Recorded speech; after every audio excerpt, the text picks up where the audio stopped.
with former Gamecock Preston Thorne, Elijah Campbell, and Jen Jensen on the Game Network and streaming on the 107.5 The Game app.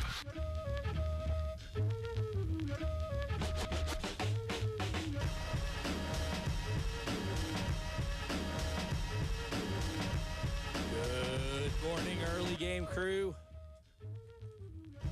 If you were at Founders Park this weekend, I'm sure all you heard was ping, ping, ping, ping, ping. Balls head out of the park, in the outfield, collecting a lot of hits. Because in a year in which we haven't gotten to take many victory laps, South Carolina takes 2 of 3 from Kentucky and gets an SEC win. That is 2 SEC series wins this year, Preston Thorne, whereas last year you had only one of them. And the Wildcats were on sweep watch. Sweep warning. Oh, they were on sweep warning. It was close. I was feeling it yesterday. I was feeling it. It was close. They were on sweep warning. The conditions were ripe. Things were happening. But there was one problem on Sunday. We'll get to it in a second because we don't want to do that yet. But sweep warning conditions were in place. Not quite yet. So, I mean, you did have, a 5-4 lead going into the 8th inning. Mm-hmm. That's when the sirens were going off. People are like, hey, the sweep is coming. The sweep is coming. Paul Revere was actually running down Assembly. All the way down to Blossom going, the sweep is coming, a sweep is coming. He got stuck behind the train, though. He did, and then they never got the memo at Founders Park. He got stuck behind a train, and that horse is sitting there just neighing, and he's sitting there going, oh, come on, come on, come on. I got an important message. And then the train finally passes, literally is on his horse, gets down to Blossom all the way to Founders Park, and by that point, Kentucky scores 5 runs in the last 2 innings, and he's like, oh, that's how close we were to a sweep on Sunday. We were that close, but nonetheless, South Carolina beats Kentucky in the first game of the series, 10-9, thanks to 4 home runs, 2 from Dawson Harmon. He really came to play. Ethan Lozama hit one in that game, but that wouldn't be where he stopped either. They win 9-4 on Saturday, and they get a pretty strong 5 2/3 innings from Brandon Stone, who did not walk a batter the entire time in that game. And you got a remarkable play out in center field from Tyler Bach. One of the more remarkable plays you're going to see in baseball. Made SportsCenter's top 10 plays, mind you. I think it was number 3. That falls in the pantheon of plays that you practice as a kid, right? It's like game-winning shot, walk-off home run, toes down on a catch. The toe tap and a catch. Robbing a home run is something else. It goes like, I definitely remember playing games with my friends, like, you just wait, you throw the ball and you see if you can jump up and catch it. Like that is it is in that pantheon. We might have to save that as games that you played when you're a little kid, because I do think that it falls in that category. Oh, it certainly does. And it's one of those that you dream of making your entire life. And he just went up there and snagged it, man. And here's the thing about those type of plays that I find, to me, the most impressive is there's going to be some massive contact with a wall out there. The wall always wins. I've yet to see somebody jump up against the center field wall and knock it over, right? Usually the wall wins. And the wall wins when you're about to jump into it. He took that contact from the wall and ended up holding on to that baseball, too. And he stole runs off the board in that game. And it made a pretty big difference. Yeah, when you timing it up, you're looking up, you're going to jump, you're going to hit the wall, you still got to catch the ball, then you got to come down with it, then you got to show it to everybody. It is, again, that particular play will never not make top 10 type of plays. Yeah, that's one of those, every single time you see that happen. And shout out to the team over at South Carolina who's doing the social media, everything, making sure you tag SportsCenter so they get that. And so some intern in Bristol, Connecticut sees that and says, oh, we got to put this in the top 10 plays. Send it to the producers. You got to put this in the top 10 plays. And it gets used. Yeah. Tyler Bach, take it bound. Tyler Bach also, made a couple plays at the plate too. I mean, that was one of those games where you got so much production out of people in that lineup. So Tyler Bach in the game also goes 2 for 4, knocks in 2 runs, scores 2 runs himself, draws a walk. Like, that was one of his best games that you saw this year in that 9-4 win over Kentucky on Saturday. And you had a lot of players step up. KJ Scobie hit more home runs this weekend. He hit one that was just an absolute moonshot that I think as soon as he made contact with that ball, I was surprised that the park contained it at all. Because he hit that thing and he just kind of drops the bat a little bit and he just knows you don't have to hustle too much around those bases. That ball ain't coming in. Yeah, and when you watch this series, obviously they took care of business, almost were able to get the sweep, and you can't help but wonder what would this team have been like if the conditions would have been set all year. I don't think they would have been championship level. I'm not saying Omaha or anything like that, but they put themselves so far in a hole earlier in the year that it just makes and kudos to Monty, kudos to the staff, kudos to the players for digging themselves out, continuing to compete even when the season goes how it goes. But it's hard not to watch this season and think, man, what if they would have been able to start off on a even ground at the beginning of the season, because clearly they were playing from a deficit all year. Oh, for sure. And right now, as we sit here at the end of April, you're at 22-23, and you're one game below 500, but 7-14 in conference play. Look, I have a feeling that if this was kind of the conditions that you played under all year long, you're not competing for a national title. I don't even think you're really competing for an SEC title. But what you're doing is I think you're playing postseason baseball. I feel pretty good about that. I feel like you're at least getting in, whether it's a 3 seed in somebody's regional, which I think would more than likely be the case. It would still be a lot better than kind of the situation that we're sitting in right now overall, because the season did just start off so poorly, and you did lose some games that ultimately are RPI killers, like those mid-major losses that we've talked a lot about this year. Talking to you, Queens. Charlotte. Yeah. Insert any of those here. The Citadel. Yeah. College of Charleston. You'll have your chance, I guess, of redemption later this week against the Citadel. But that is maybe the unfortunate part, is that we're going to have one of the most recent what-ifs in Gamecock baseball history, with how would it have been if you just had a coaching change much earlier in the season, because clearly they are improved. Now, is this them being, the best version of themselves? I don't know. But if you could have seen this more early, and the improvement would look even better as the season goes on, like you'll still get swept in some series, right? I can't guarantee that if Monty was coaching this team, from the beginning of the season, that you still don't get swept by a team like Mississippi State. Can't guarantee that. Mississippi State's really good. There's still a couple really good teams in the SEC. Yeah, but that would feel like it was more coming in the natural rhythms of a SEC season, right? Where you sweep some, you win some, you lose some. Maybe you sweep here, maybe you get swept or on the road or something. Those things happen amongst a competitive SEC season, but they weren't that at the beginning of this year. They weren't even close to that. They were very far away from that mark that they set. And so, yeah, man, it's if you're hopeful for the rest of the year, there are signs of hope. The team is competing. They are playing. They are putting a competitive product on the field. And so there are reasons to get involved with the team as the season comes towards the end. If at the beginning of the season I told you that in the last series in April, after that series, you'd be having more SEC wins than LSU. That surprise you? Yeah, that would absolutely surprise me. LSU got swept in Starkville for the first time since 1985. Well, I think we're figuring out, hey, coaches, put it in the group chat. Because I think we're seeing a pattern of coaches calling their teams quitters, telling that their teams suck, and then the players go out and prove it for them. Oh, they go, all right, bet. You think we're quitters? Watch how we quit this weekend, buddy. Yeah, I mean, and Jay Johnson was real.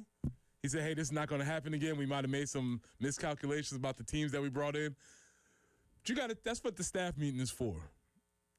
I don't know if you said that to I don't know. I don't know what to do with that, because that thing is spiraling. but obviously he has the cachet to be afforded a bad season. So is this something we take advantage of this upcoming weekend?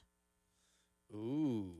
I mean, it's something you can take advantage of this upcoming weekend. I guess what that means is that this upcoming weekend against LSU on the road, it's very winnable because you're actually ahead of them in the standings. You're ahead of LSU baseball in the standings. So we're in watch forecast right now? Maybe, yeah. I mean, they got swept. Conditions are not going well down there.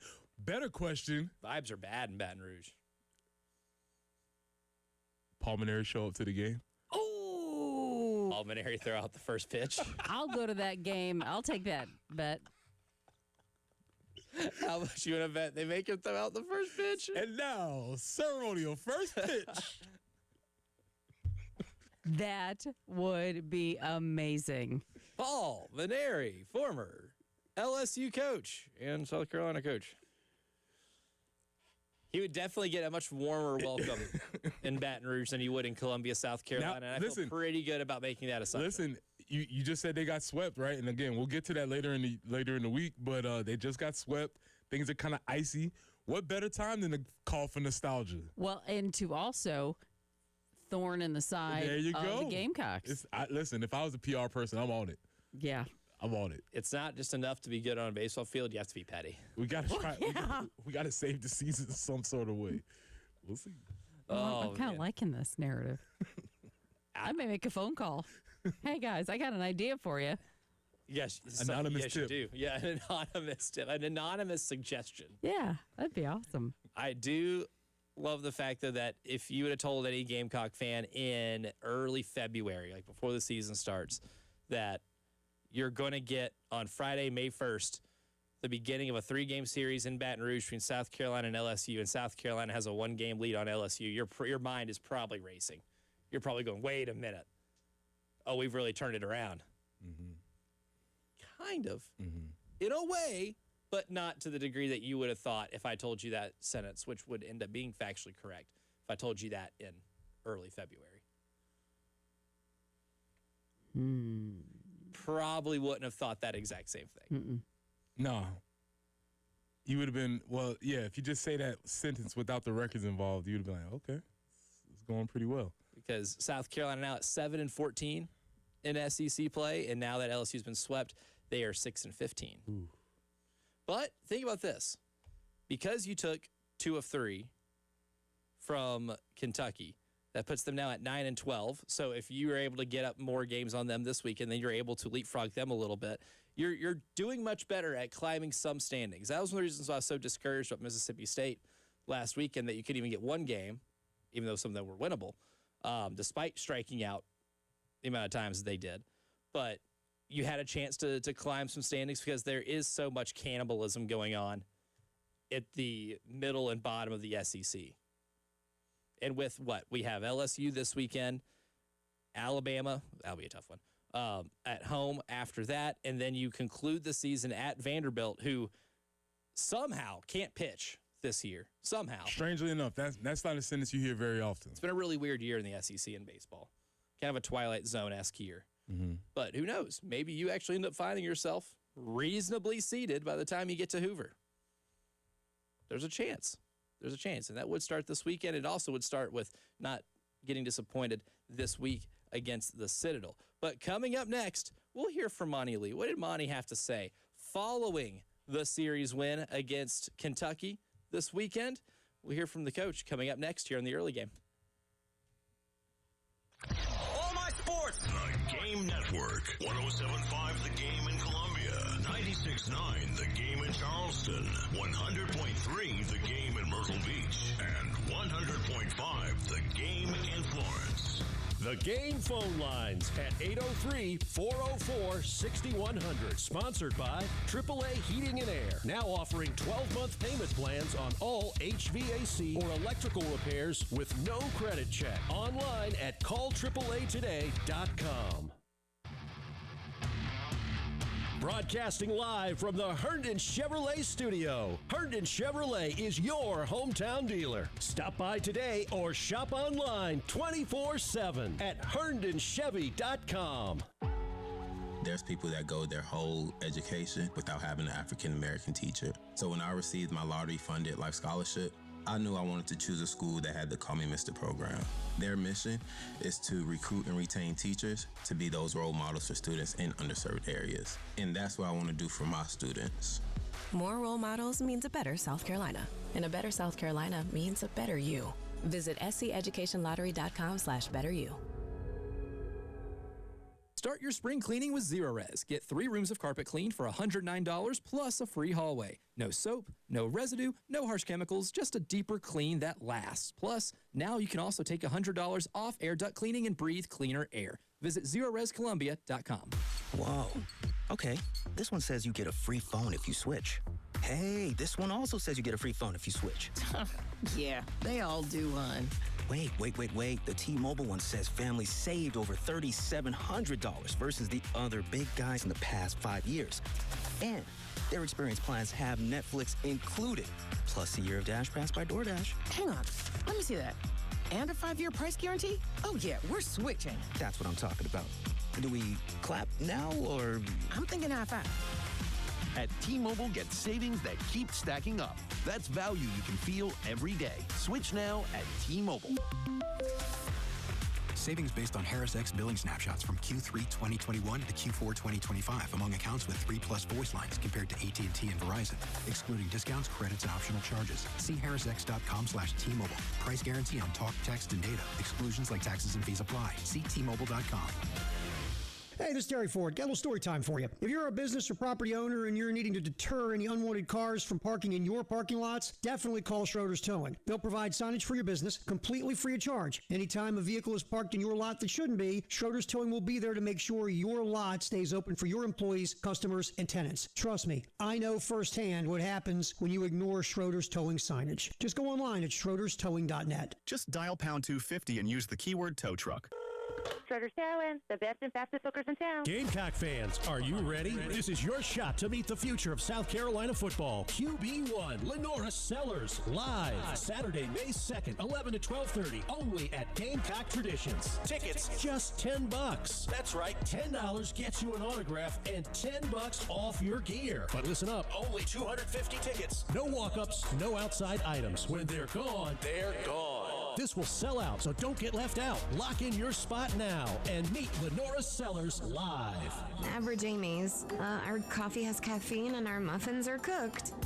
You're not average. Your marketing results shouldn't be either. Cumulus Digital outperforms industry benchmarks by over 25%. Visit cumulusdigital.com to start outperforming today. Warning to all sports fans. If you're still using a sportsbook, you're getting robbed blind. Here are the facts. Sportsbooks skim your payout for profit. On a $100 position, they take around $9 just to let you play. It's theft in broad daylight. On that same $100 position, sportsbooks pay out $500. Polymarket pays $650. That's because Polymarket is a prediction market, not a sportsbook. You trade against other people, not the house. That means more money for you and less for those greedy sportsbooks. Even better, it's available in all 50 states. Polymarket is so confident you'll never go back to those thieving sportsbooks that they're giving you $20 free for your first trade. Just download Polymarket in the App Store and use promo code PAW20 to unlock your $20 free trade. That's promo code PAW20 for a free $20 trade. It's time to stop letting sportsbooks steal from you. Delete that app and join the millions using Polymarket. Download Polymarket and use code PAW20 for $20 free. Trading not available in all jurisdictions. Check local regulations before trading. Restrictions and eligibility requirements apply. It's the Game Network Traffic Report from the Schroeder's Towing Traffic Center. Broken down and need a tow or even free signage for your lot? Dial pound 250 and use keyword tow truck today.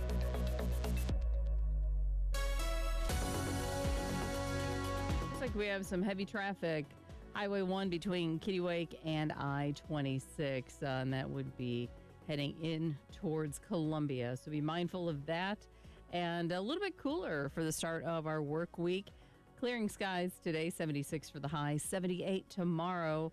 By Wednesday, we're looking for a high of 80, but a chance for some showers coming in, and then another chance for showers maybe on Saturday. But right now, it's clear, and it's 57 on 107.5 The Game.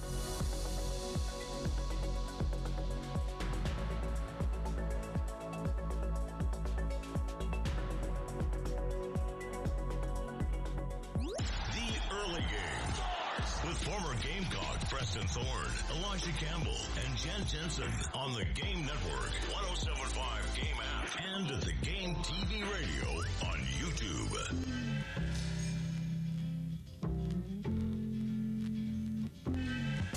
South Carolina takes 2 of 3 from Kentucky over the weekend and actually boosts their SEC win total to 7, which is already more wins that they had in SEC play this year than last year. They've already surpassed last year's SEC win total. And there's still, 3 series left to play in SEC play? It's certainly been an improvement.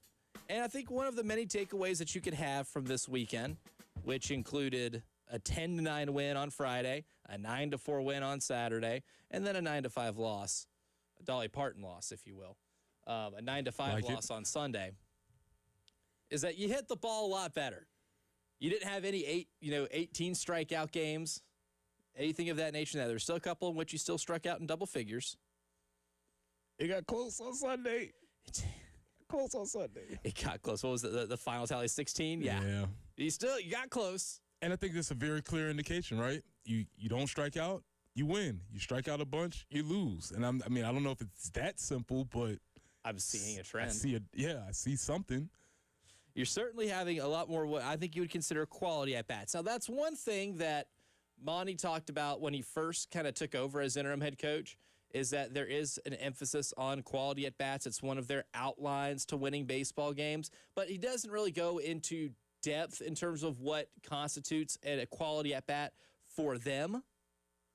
But he got to talk about this weekend how they got more quality at bats. This would have been after Saturday's game. This we cut 5. This is Monty talking about getting those quality at bats against Kentucky in Game 2 of this series. Look, I think again it's a contagious situation. You're just building one game after one game. We've had 3 games in a row now where we swung the bats really well. I think part of it, we changed, our pregame routines a little bit, just trying to put more emphasis on using the whole field. Being a tougher out. That's been kind of the focus this week, is like, hey, we just got to be tougher outs, period. And my point to the team today, after looking at yesterday's game, we had one of the lowest chase rates that we had the whole year. We did a really good job of staying in the strike zone in yesterday's game.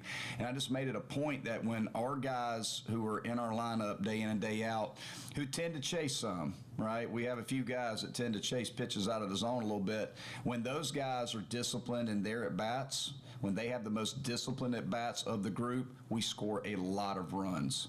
So just trying to, again, just press upon them how important having disciplined at-bats. And then also, look how many pitches early in the game today, like Lozama, hit a ground ball to short where they make an error. That's an 8-pitch at-bat. Bach had a walk. That was a 10-pitch at-bat. Just winning pitches, fighting pitches off, driving up, the pitch count number. We started, a reward system this week, giving them stickers based on certain things. They love it, stick them on the helmets and just trying to reward them for putting together better at bats. And we have a little sticker ceremony after every game, and the guys go crazy. So, it's a fun thing to do, but we're just trying to reward the kids for success. Ultimately, that's what this game is all about. They work so hard, and if they do some things that you value as a coach, you need to reward them for it. I love the reward system. Who doesn't love stickers? Everywhere. Seriously. Everybody, everywhere, any walk of life loves stickers. All ages. Oh my gosh. At Bar 3, we'll have these, challenges, and it's like, I got to put a sticker up. It is amazing the motivation of a stupid little sticky piece of plastic. It can work, man. It can work. So good for him, Sense of accomplishment. I do like that. Before we even get to any of the baseball stuff he talked about, I can see why players like him. It's one of those things, it's not a mystery to me. When players talk about how much they like playing for Monty Lee, when people talk about, if Monty's not retained as the head coach next year, are you going to lose a lot of the players that are eligible to play next season because they want to follow Monty wherever he goes? Like all that sort of stuff. Mm-hmm. Sometimes I dismiss a lot of that because, yeah, they come to play for a certain coach, but a lot of times if the best opportunity is still here or at that school, they're going to stick with that school if that's still, again, the best opportunity. But when people say that about Monty, I get it.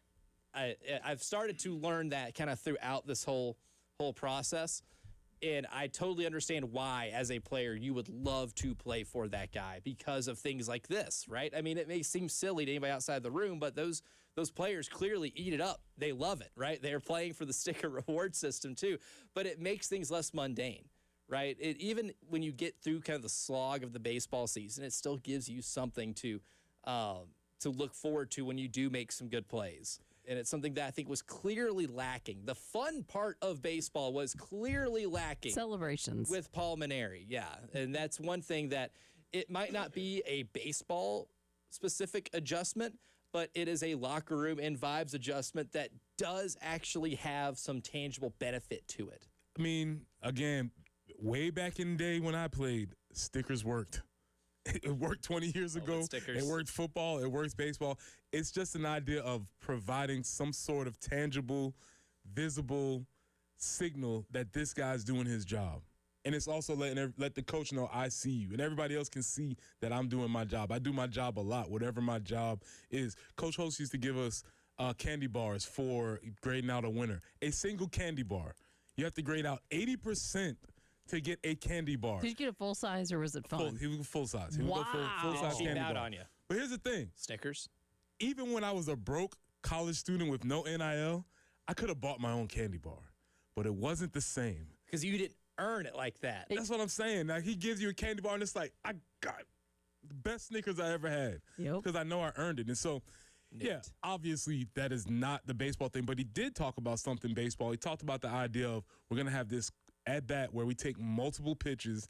I think he said 10 pitches. Then when I hit a ground ball, make them make an error, and we get a free 90 off of those types of things. Instead of striking out, you put pressure on the pitcher by fouling things off, by not chasing, and then you put the ball in play, you make them make a play, they don't, and now you have people on base. That is a recipe for success. Yeah, you're talking about correlation between winning and losing too. I mean, Saturday, Kentucky 3 errors, South Carolina 0. Mm-hmm. Sunday, the inverse, and you got. Well, again, I think it's pretty clear on Sunday: 16 strikeouts, 3 errors. Not going to win baseball games, and that's fine because what Monty has done for me, and it feels like he's done in the clubhouse, is just say, "Hey, there's no mystery. We lost because A, B, and C." And as a player, you can easily digest that. Certainly.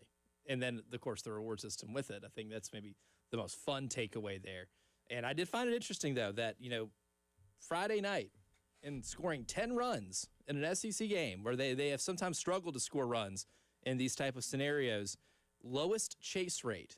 And again, that strikeout number, because you weren't chasing bad pitches, instead of striking out the double digits like you have in many of these games this year, only 6 times. It's pretty self-explanatory. It's common sense, but you see it laid out in front of you, and a coach kind of lays it out like that, it starts to click. And for players, I'm sure it starts to click a lot easier. But here's his thoughts on the weekend overall. This will be cut 12. This is Monty after the game on Sunday, after the loss, kind of giving you his thoughts on how it went down. Well, look, I mean, anytime you went 2 out of 3, that's a good weekend. The one thing that I was as disappointed as I am, right now, just because we were in a position with 6 outs to go to sweep the series, it was good to see the guys as competitive as they were. Even when we were down, they didn't give in. They competed hard. And they were really disappointed too. Like I think they felt like we're gonna sweep this series. There was, I think, the expectation of winning today was super high. I don't think the guys, just settled on winning the series. I did not get that vibe today. The guys came and hit early.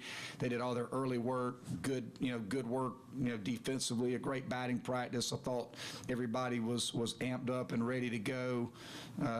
So, I was proud of how we approached the game today, having already won the series in regards to the mindset of the players and how we competed during the game. Again, we didn't play our best baseball game, but we put ourselves in a position to win with 6 outs to go. We just didn't get it done, at the end of the game. But so it was a good weekend. Would have been a great weekend if we could have held on and won that game, and that's certainly disappointing. And yeah, that's how I feel about it.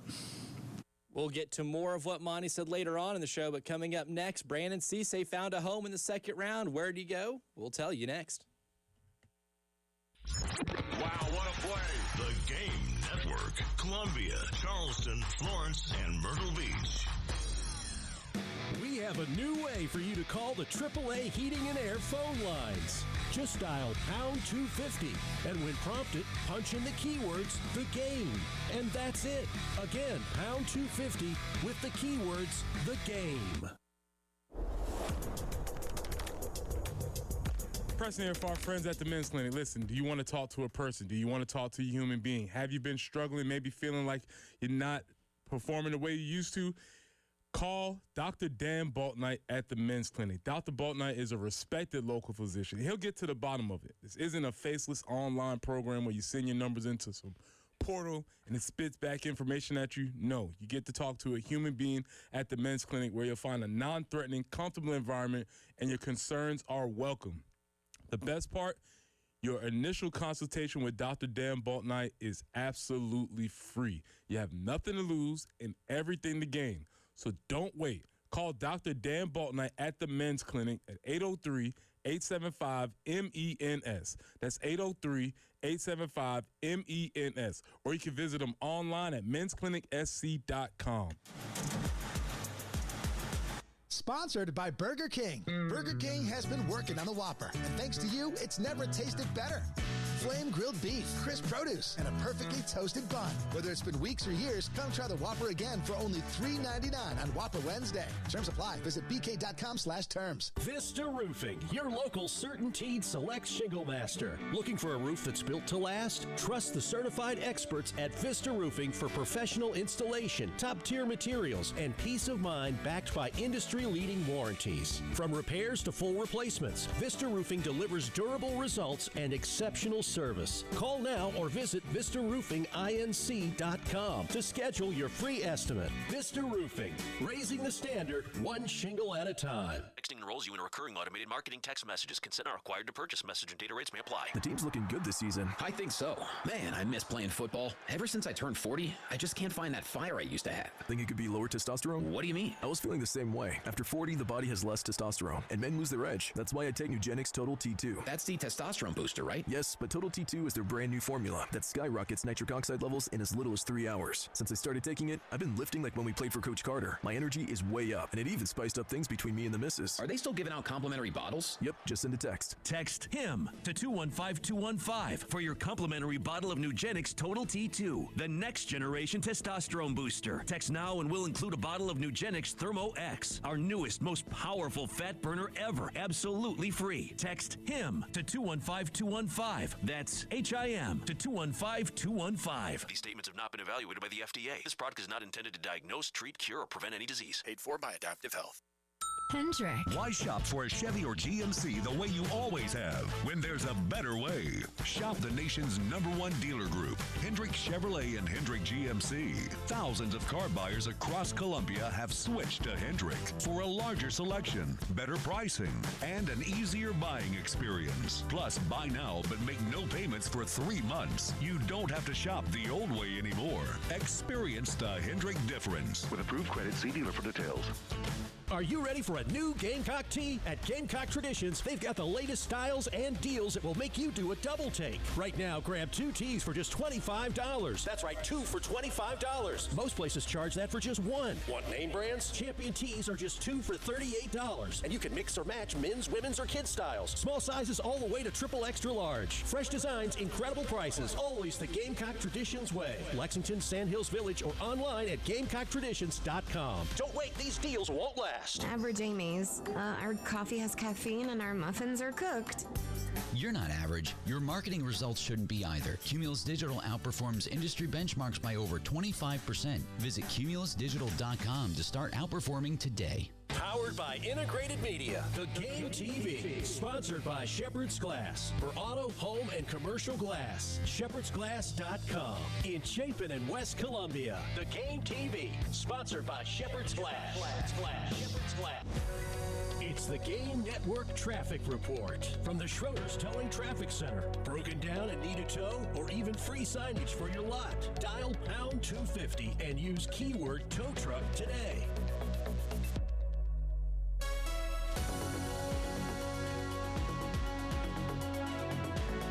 In West Columbia, we have a report of an accident East Steel Road at Memorial Drive. And that forecast, 76 for the high today, 78 tomorrow, up to 80 on Wednesday with some showers, and then staying kind of in the mid-70s for the remainder of the week. Next chance for rain after Wednesday. Looks like maybe Saturday we could see some showers as well. Right now, it's 57.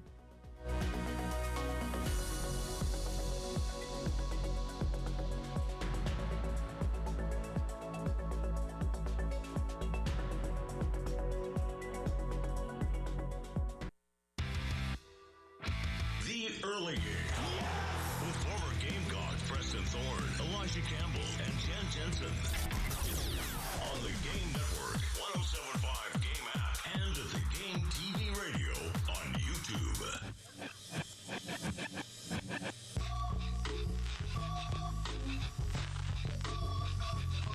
Before we hear where Brandon Cisse got selected in the second round of the NFL draft, we'll go out to the AAA Heating and Air phone lines, 803-404-6100, or you could press pound 250 and just say the keywords "the game." It'll get you there the same way. Taylor is on the line with us. Good morning, Taylor. Welcome to the early game. Good morning, guys. I wanted to comment on the sticker system. I thought it's pretty cool. Monty Lee, you may not know, was a third teacher back in the day before he was coaching at Spartanburg Methodist. He was teaching third grade and was also a coach. So pretty cool with the sticker system. I'm a teacher myself. I use stickers all the time. The kids really love the smelly stickers. Those are the I was just going to ask. Timeless. Do they still use those? I use them. I mean, not all teachers do, but I use the smelly stickers. They love them. I mean, it's cheaper than candy, and it's the best thing they want. Outstanding. So, but I'm excited with the baseball team. I'm going to go to my first game Tuesday of all year. I'm going to see the revenge game against the Citadel. So we'll see. Revenge. I like it. We have a revenge game this week. There we go. How much more do you need to get excited? Earlywood, Taylor with the smelly stickers. I'm telling you, if you want to talk about timeless effect of something that will work, that worked in 1996, and it worked in 2006, and worked in 2016, and still works in 2026, smelly stickers, certainly. They're just the best. The scratch and sniff. Yeah, as long as it's a good smell. Have you guys ever played that Bean Boozled game? No, you talking about with the jelly beans? Yeah. I have. Oh. Bad look. Yeah, not good. Basically, it's flavored jelly beans, and you don't know what you are going to get. So it could taste like a strawberry, or it could taste like if a strawberry didn't agree with you. Very dangerous game.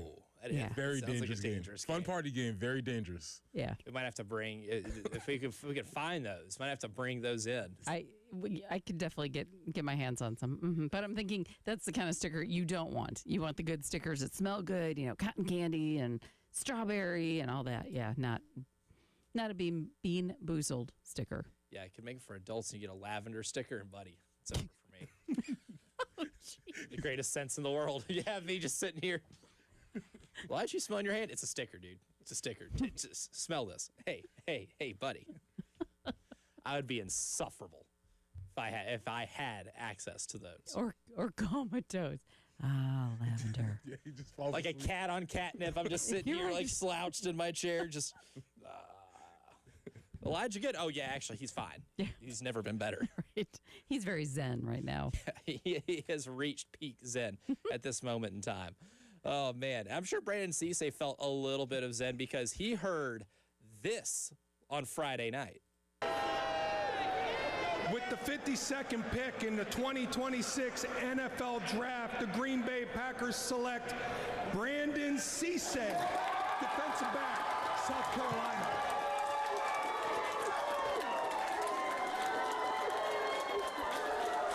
And just like that, Brandon Jen cried. Cisse, Oh, I'm sorry. Yeah, Jen cried because Brandon Cisse is now an op. He went from a fan favorite to an op for Jen Jensen. Let's get him traded. Listen, I think the rules apply. If you can cheer for an opposite team in the league, then you can cheer against a Gamecock. Listen, I know. it has to happen. It's just hard for me. I understand, but listen, it has to happen. But I want him to have a fabulous career. I really do. Every game Yeah. except 2. Right, exactly. I mean, yeah, every game except 2. And you know what? There are plenty of players that are really productive NFL players on 4 and 13 teams. It can happen. Happens every year, and there's nothing wrong with cheering for that scenario to happen. Yeah, I know. Jordan But Love congrats throws for 5 him. picks, and Brandon Cisse gets 3 of them back. So the mystery, not the mystery, but the intrigue about this pick is obviously he falls. He gets picked in the second. I won't say falls. He gets picked in the second round. Is the second or third round? Second round, late second round. But here's the quandary. We got a little Gamecock on Gamecock roster violence that may be possibly happen because Brandon Cisse was selected by the Green Bay Packers, who already have a number 1 cornerback. His name is Keyshawn Nixon, and he played for the Gamecocks. And Brandon Cisse was drafted to take his job. The most Gamecock on Gamecock training camp battle that we're going to see. Very, very interesting. Yeah, they're going to be in direct competition. I don't think if it's going to happen this year, but Keyshawn Nixon is one of those guys that we didn't mention amongst all the DBs because much like Rico Dowdle, we just kind of forget that the Will Muschamp era happened. I know I do. Right? A lot of fans would like to forget that it And happened. Keyshawn has been a very a Pro Bowler, maybe even all-pro special teams. I'm not sure. I'm not looking directly at my notes. But he's 2-time All-Pro. 2-time. So he's been excellent in the NFL. And if you would have asked people if Keyshawn Nixon, when he was here, would he have been a 2-time All-Pro? He'd be like, I guess. I don't know. But he's been excellent. But the problem is, like the NFL happens, Keyshawn is All-Pro 2 times, which means he got paid, which means the NFL is trying to find a way not to pay him anymore. And so always how that works. So we got somebody younger, cheaper, and here he comes, and we got him in the second round. So we'll see what happens with this. One of my favorite things about Keyshawn Nixon is that he is one of the few players in the league that can say that they played for the Oakland Raiders. He spent 1 season when the Raiders. He was there for the last That's right. season in Oakland. Well, he got to play on a football field that was a baseball diamond. Keyshawn, well, if we're going to go down this hole, Keyshawn Nixon also, not only did he play for Will Muschamp at the University of South Carolina, but Keyshawn Nixon is a kid from Compton, and he played for Snoop Dogg. I know we like to give our pal Langston Moore as the football Forrest Gump. Keyshawn Nixon's going to give him a run for his money by the time it's all said and done. He did play in I forget the official title of it, but in Snoop Dogg's league out there, he was one of the pros that played in his league. You think he goes by Coach Dog? I don't know. Coach Dog. Coach Snoop? Coach Snoop? I don't know how that works. I just want to hang with him for a day. I really do. Because I love the philanthropic stuff he does. You know, okay, whatever the other shenanigans are. I like his music. I just think he would just be so much fun. He dresses up in costumes for his grandkids' birthday parties so people don't recognize him so that they don't take the focus off of him. I've seen that. What a cool dude. I've seen that, yep. He does seem like a great Commissioner, I believe it's the Snoop Youth Sports League, but yeah, Keyshawn is a product of that, which several players are. So yeah, we'll see, but they do have plans for Brandon. Maybe they can play both at the same time. That's a I was possibility. going to say, maybe if you make Brandon kind of the more I guess, like the nickel corner position, which I think he's probably best suited for anyway. I think that is something that maybe you can see both those guys in the field. Or maybe you just put them on, assign them different roles. Like, there's maybe a chance you can get them both on the field at the same time. But I do like the fit of Brandon Cisse going to the Packers because I do think they do need a little bit of secondary help, some additional bodies back there that can make it. Well, the thing we talk about, we make fun of it with Langston, but there are tiers of organizations in the NFL, and the Packers are a top-tier organization. You know things are going to be handled well. It's going to be professional. Things are going to go really well. So, also, J.J. Enagbare is out there with them. So if you're a Gamecock fan and you're looking for a team to cheer for, maybe against Jen's will, maybe the Packers might be. If you're a defensive guy, if you just really love the Will Muschamp era, that might be your squad. It sounds like you're talking yourself into this. You're still a free agent. I don't want to call strife inside here. I can't do that. They're off. They're one team that's off limits. You might have to sleep with an eye open if you end up choosing the Green Bay Packers. It would be okay. It would be okay. She says that now. I say that now. I would not leave a drink open. 2 other Gamecock players were picked, and they were not picked by Jen Jensen's rivals. We'll tell you who they are coming up next. All my sports. The Game Network. 107.5 The Game in Columbia. 96.9 The Game in Charleston. 100.3 The Game in Myrtle Beach. And 100.5 The Game in Florence. Since that win at Clemson by the Gamecocks, things haven't gone well. And when things don't go well, it's time to look back on the days when things were well. Yeah, let's spin back to the good old days on the Game Network. Line drive, right field, base hit. South Carolina wins the College World Series. Sellers in the pocket. Up in the pocket, gonna run inside the 20, 10. Lenore Sellers going left side, 5. Touchdown, Carolina. Touchdown. Touchdown, Lenore Sellers. From 20 yards out, the Gamecocks take the lead at Death Valley. Now that's some good feels right there. From 107.5 The Game and the Game Network. This is a Westwood One Sports Minute. The standoff between the 49ers and Brandon Ayuk isn't ending anytime soon. The Niners want something in return for him. I figured after the NFL draft they'd relent and let him go. It was the opposite. John Lynch says they're still taking calls. This feels like it could be the crumbling of the Niners. Not that they need to bend the knee to a disgruntled player, but holding a player hostage doesn't do a whole lot of good. It doesn't help winning. It just feels petty. I'm Dead Day.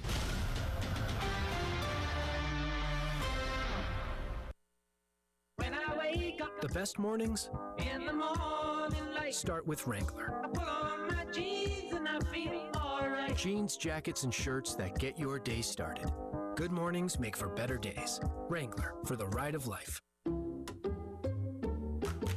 I checked Allstate first and saved hundreds on my car insurance. Really smart. Unfortunately, I didn't check if I left the pizza box on top of my car before driving home. Not smart. Oh, and a semi just turned my deep dish into a thin crust. Yeah, checking first is smart. So check Allstate first for a quote that could save you hundreds. Potential savings vary, subject to terms, conditions, and availability. Allstate North American Insurance Company and affiliates, Northbrook, Illinois. When I wake up, The best mornings in the morning light start with Wrangler. I put on my jeans and I feel all right. Jeans, jackets, and shirts that get your day started. Good mornings make for better days. Wrangler, for the ride of life. A Better Life with Dr. Sanjay Gupta. We are finally starting to learn more things we can do to keep our brains sharp as we age. A lot of people think crossword puzzles or Sudoku might do the trick, but the science doesn't really bear that out. What one recent study found, though, was that a certain type of brain training seems to have a significant impact on cognition as we get older. It wasn't memory or even problem-solving tasks that moved the needle. It was an interactive computerized game that tested the ability to recognize 2 separate images in faster and faster sequences. It's what we call a task of divided attention, in which you don't have a conscious strategy on how to improve. That's according to the study's lead author. You're just trying to do the best you can to figure out how to divide your attention. Now, the game in this study was called Double Decision. If you want to find it and try it out yourself. I'm Dr. Sanjay Gupta, helping you live a better life. Ready to order? Yes. We're earning unlimited 3% cash back on dining and entertainment with a Capital One Saver card. So let's just get one of everything. Everything? Fire everything. The Capital One Saver card is at table 27, and they're earning unlimited 3% cash back. Yes, Chef! This is so nice. Had a feeling you'd want 3% cash back on dessert. Ooh, tiramisu. Earn unlimited 3% cash back on dining and entertainment with the Capital One Saver card. Capital One, what's in your wallet? Terms apply. See CapitalOne.com for details. Why'd I go to the doctor? Working on the farm, my heart kept skipping a beat. I didn't think much of it, but my daughters made me get checked out. Turns out I have atrial fibrillation, which increases the risk of stroke about 5 times. Symptoms like irregular heartbeat, heart racing, chest pain, shortness of breath, fatigue, or lightheadedness can come and go. But if it's AFib, the risk of stroke remains. If you have symptoms, contact a doctor. I'm so glad I did. Visit notimetowait.com. Sponsored by Bristol Myers Squibb and Pfizer. The early game starts with former Gamecock Preston Thorne, Elijah Campbell, and Jen Jensen on the Game Network, 107.5 Game app, and at the Game TV radio on YouTube.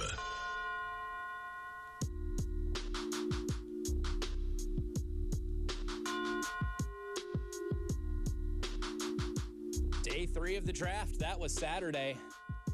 And 2 Gamecock players were selected, both in the 5th round. Nick Barrett, here's his name called by the Los Angeles Chargers, so he gets to join Kyle Kennard.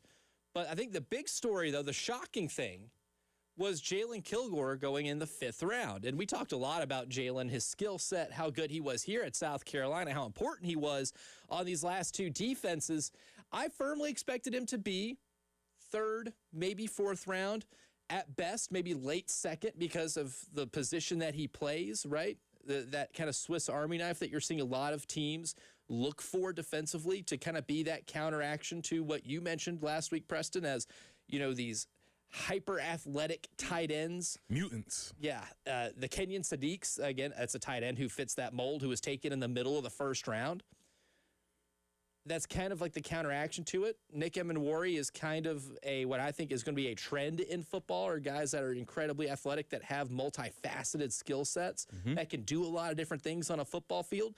Jalen Kilgore kind of fits that mold. Not to the athletic degree that Nick Emenwari does, but has great ball skills, able to force turnovers, and was still really productive with 10 pass breakups in a year in which he played hurt most of the year.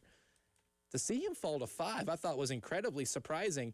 And if we're looking at the NFL draft from a Gamecock angle, it's safe to say the Buffalo Bills, who selected Jalen Kilgore in the 5th round, might have gotten one of the best value picks of anybody in the draft. Another Gamecock hopeful. They just got TJ Sanders last year, so if you're looking at that defense and you're saying, hey, I'm looking for a squad, maybe the Bills are your squad. Hint, hint. Hint, hint, hint, hint, hint, hint. New coach? I don't know. Preston Thorne is awfully intrigued. Because the question yesterday was, did any teams do anything that moved the meter for me a little bit? The Bills might have. We'll see. But here's the thing, and I think Louis Riddick is one of the best on TV. However, his quote about Jalen was that his athleticism needs to match his production. And that would make sense if you only saw the last year of his career. Because he did lead the SEC in interceptions in 2024. Right. And I think what happens is a lot of teams maybe didn't necessarily, they saw the last year career of this year where he dealt with some injuries, and he wasn't as good this year as he had been, and they let that influence all the stuff that he was. And I think the Bills are going to be very happy with this pick.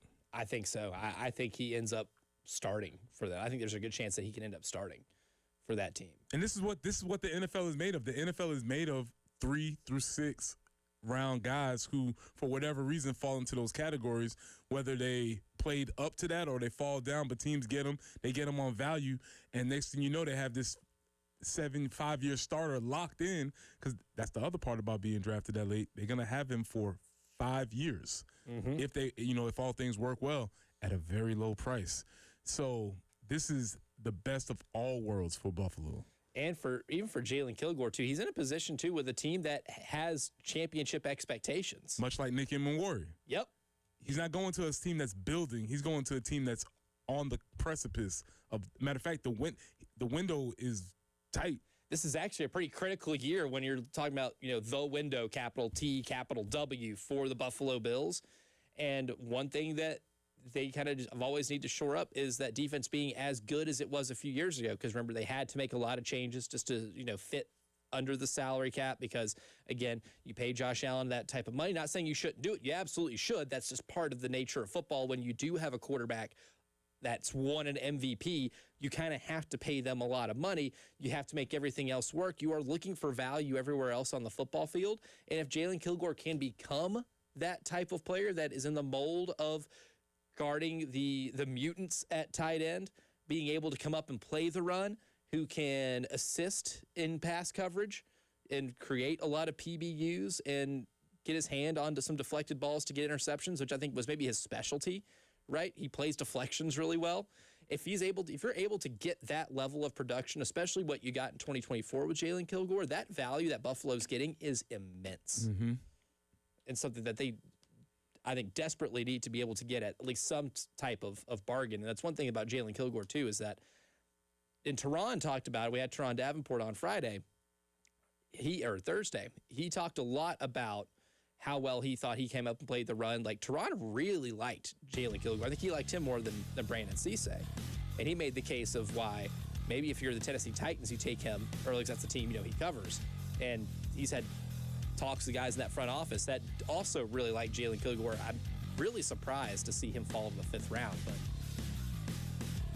other teams' losses is Buffalo's gain. And maybe it rewards them with Preston Thorne's fandom. We'll see that. But coming up next in the second hour, playoffs. We're talking about playoffs? We'll summon Jim Mora next. Broadcasting live from the Herndon Chevrolet studio. Herndon Chevrolet is your hometown dealer. Stop by today or shop online 24/7 at herndonchevy.com. Preston here for Cato's Power Equipment. Cato's Power Equipment has been family owned and serving the Midlands since 1983. That's over 40 years. Third generation owner Ben Cato provides top-notch service, great deals, and the mom-and-pop values that you love. And Ben is determined to raise the standards of sales, service, and retail. Again, Ben, a person, a human being that you can talk to that can help you with everything that you need. And at Cato's, they're proud to offer a wide selection of new and pre-owned mowers, tractors, and more. So if you're ready to invest in something new, Ben and his team are there to help you. Whether you're a weekend warrior or a seasoned landscaping pro, Cato's has you covered. Powerful tractors, pre-owned mowers, all the gear that you need. So swing by Cato's Power Equipment today or call them at 803-254-3711. That's Cato's Power Equipment at 803-254-3711. Sponsored by Burger King. Burger King has been working on the Whopper, and thanks to you, it's never tasted better. Flame grilled beef, crisp produce, and a perfectly toasted bun. Whether it's been weeks or years, come try the Whopper again for only $3.99 on Whopper Wednesday. Terms apply. Visit bk.com/terms. Last year, I had back pain radiating down my right leg. The pain was so bad I was willing to cut my leg off to stop the pain. I could barely walk and had to stoop over when I did just to take pressure off the spine. I'm John Morgan of Morgan & Morgan. In my professional career, I've represented thousands of people who've had herniated discs and issues with their neck and back, but never fully appreciated what they were going through until it was my turn. It's like trying to describe colors to a blind person who's never had sight. All I can tell you is it hurt like hell, but worse. My daily walk was gone, and that bothered me a great deal. Then I thought of all of you and how much more devastating this type of injury could be for you. My life stopped. I now feel your pain. Just know at Morgan & Morgan, we got your back. I understand. Morgan means more. Injured? Dial pound law. Joe Sandifer, Esquire, 11915 Plaza Drive, Suite 301, Murrells Inlet, South Carolina, 29576. Start your spring cleaning with Zerorez. Get 3 rooms of carpet cleaned for $109 plus a free hallway. No soap, no residue, no harsh chemicals, just a deeper clean that lasts. Plus, now you can also take $100 off air duct cleaning and breathe cleaner air. Visit ZerorezColumbia.com. Hendrick. Why shop for a Chevy or GMC the way you always have? Shop the nation's #1 dealer group, Hendrick Chevrolet and Hendrick GMC. Buy now, but make no payments for 3 months. Experience the Hendrick difference. With approved credit, see dealer for details.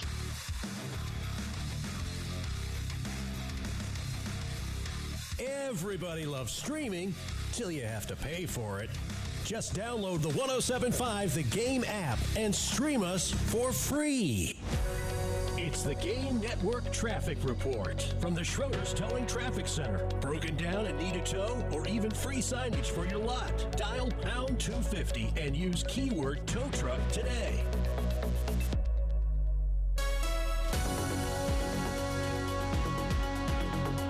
Still working an accident in West Columbia, East Steel Road at Memorial Drive. 50, we're looking, goodness gracious. It is a Monday morning, isn't it? 76 is the high that we're looking for today, 78 tomorrow, maybe some showers on Wednesday, and the high of 80. We're going to be in the mid-70s really most of the week. Right now, though, 57 on 107.5 The Game.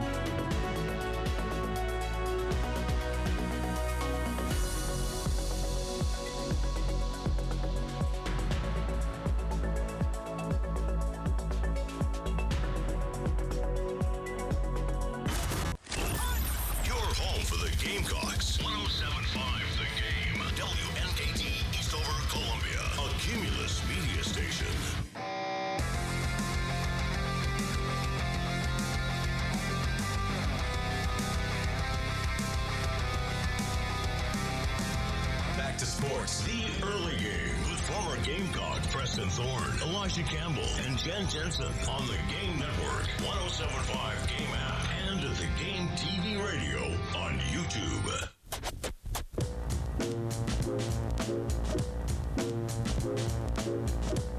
Hour number 2 of the early game starts right now. I'm Elijah Campbell. He is Preston Thorne. She is Jen Jensen. And I guess, does this technically count as a guest? Because we're summoning someone. Because for here on for the next couple months, with baseball winding down, football being in a really weird tweener spot, where now we're post-draft, we're post-spring football at the college level. There's still a lot of sports going on, but they're just in the postseason. And if you're Jim Mora in 2001, it would summon up a rant quite like this. So for the first time, from starting at 7 o'clock from here until about June, we will use this segment to summon our pal Jim Mora when Jim Mora said this. Playoffs? Don't talk about it. Playoffs? You kidding me? Playoffs? I just hope we can win a game. Playoffs? Classics. You got to bring the classics back, man. There's some people who may not even have heard that. We got to make sure we keep the classics in the forefront of people's minds. Playoffs, they are who we thought they were. We got to keep these things. We're preserving history here on this show. We are. It's what we're doing. Preserving great coach press conference history. And Jim Mora's playoffs. I'm not talking about playoffs, which, I mean, we could probably do an entire hour filled with segments of Jim Mora alone. Yeah. Like diddly poo out there. They shoulda, coulda, woulda. That's another good one. Oh, I'm telling you, we could do a whole hour of just Jim Mora clips and turning that into content, right? Yeah. But playoffs is pretty apropos because the NBA, NHL, we get a lot of fun playoff stuff happening across the country. And if you're like me, man, you got a lot going on. So especially at this point in the playoffs where there's everything happening all the time, all times of night, we're going to use this segment to get it in a nice, neat, concise package so that you can be informed as we move forward. Absolutely. And you know what? One of the first lessons they teach you in journalism school is that there's always a local angle to every national story. Because yesterday, in Game 4 of Raptors and Cavaliers, with the game on the line, Colin Murray Boyles did this to Donovan Mitchell. Out here. Watch this. Stay down, stay down, stay down. Shot contest, don't bite on the shot bait. Beautifully done. I mean, that's fundamentally sound. Moving the feet and just being super fundamental. Yeah, that was, I know, audio medium. So you heard Colin's defense get praised by the broadcast crew. But if you didn't watch it, Colin Murray Boyles is guarding Donovan Mitchell late in the game, still with the game on the line here. Donovan Mitchell tries to drive right. Colin beats him to it. stays down. He pump fakes and does the thing where he tries to draw a foul, which is sometimes the foul baiting stuff is the most infuriating play in basketball. And 9 times out of 10, the defender who leaves his feet falls on the shooter and a foul is called. Colin left his feet, but somehow managed to land right in front of him, stuck his hands out to his sides, landed right in front of him to contest the shot. Donovan Mitchell misses. Raptors win the game, and after falling down 2-0, have tied the series up at 2. And if you look at the box score, and you look at what Colin Murray-Boyles did in his 27 minutes off the bench, he scored 15 points. He grabbed 10 rebounds. 5 of those were offensive rebounds. If you've listened to this show during basketball season, you know exactly how much I value offensive rebounds, how important that is to winning basketball games. He led the Raptors in offensive boards. He also dropped 3 dimes, and he had 2 steals, too. And for the series, he is scoring over 17 points a game. During the regular season, he was averaging a little over 8 points per game. And what he's done defensively is starting to turn heads, too, in terms of how impressive it has been. Now, I do follow a couple of Raptors people on Twitter because it's one of those things I like to see what they think about Colin. And I know that the entire fan base was really excited about Colin whenever it comes to, drafting him. And I did a spot on Fox, on Fox's podcast series. They have their own podcast studio, and I was on with Jared Parker, and he had me on after Colin was drafted. And what's so funny is that Raptors Reddit found that interview, and they posted it. Someone called me the Canadian Bill Hawaiian Bill Hader. I was wearing a Hawaiian shirt. I don't think I look like Bill Hader, but I was called Hawaiian Bill Hader. But the thing was, the consensus was outside of that, everybody was really excited about Colin, right? And it's starting to show how their enthusiasm is starting to kind of pull through here. Joe Wolfond, who's been covering the Raptors for a while, says CMB is like if you took Draymond's defense, added Rodman's offensive rebounding, and rolled in Zion's touch around the rim. This is legendary stuff we are witnessing. Rob Perez, who is a NBA Twitter guy. He's been doing NBA coverage for a long time. Worldwide Wob, you've probably seen him. Hold on a second. Before you move forward, minus the antics for each one of those 3 dudes. Yes, right? Minus all of the antics for Rodman, Draymond. He's not I've not seen Colin in a wedding dress. He has not taken time out of this playoff run to go to Vegas. He's not been ejected. He's not been ejected at all for kicking somebody in the groin several times. And for Zion, well, I don't want to get into that. Just Google Zion off the court, and you'll find some things that you'll understand why we don't want to talk about. While we appreciate the on-court compliments, be very clear. None of the antics. None of that. Rob Perez says CMB might actually be this team's most important player considering his defensive versatility, athleticism on the glass, and this team's lack of front court depth.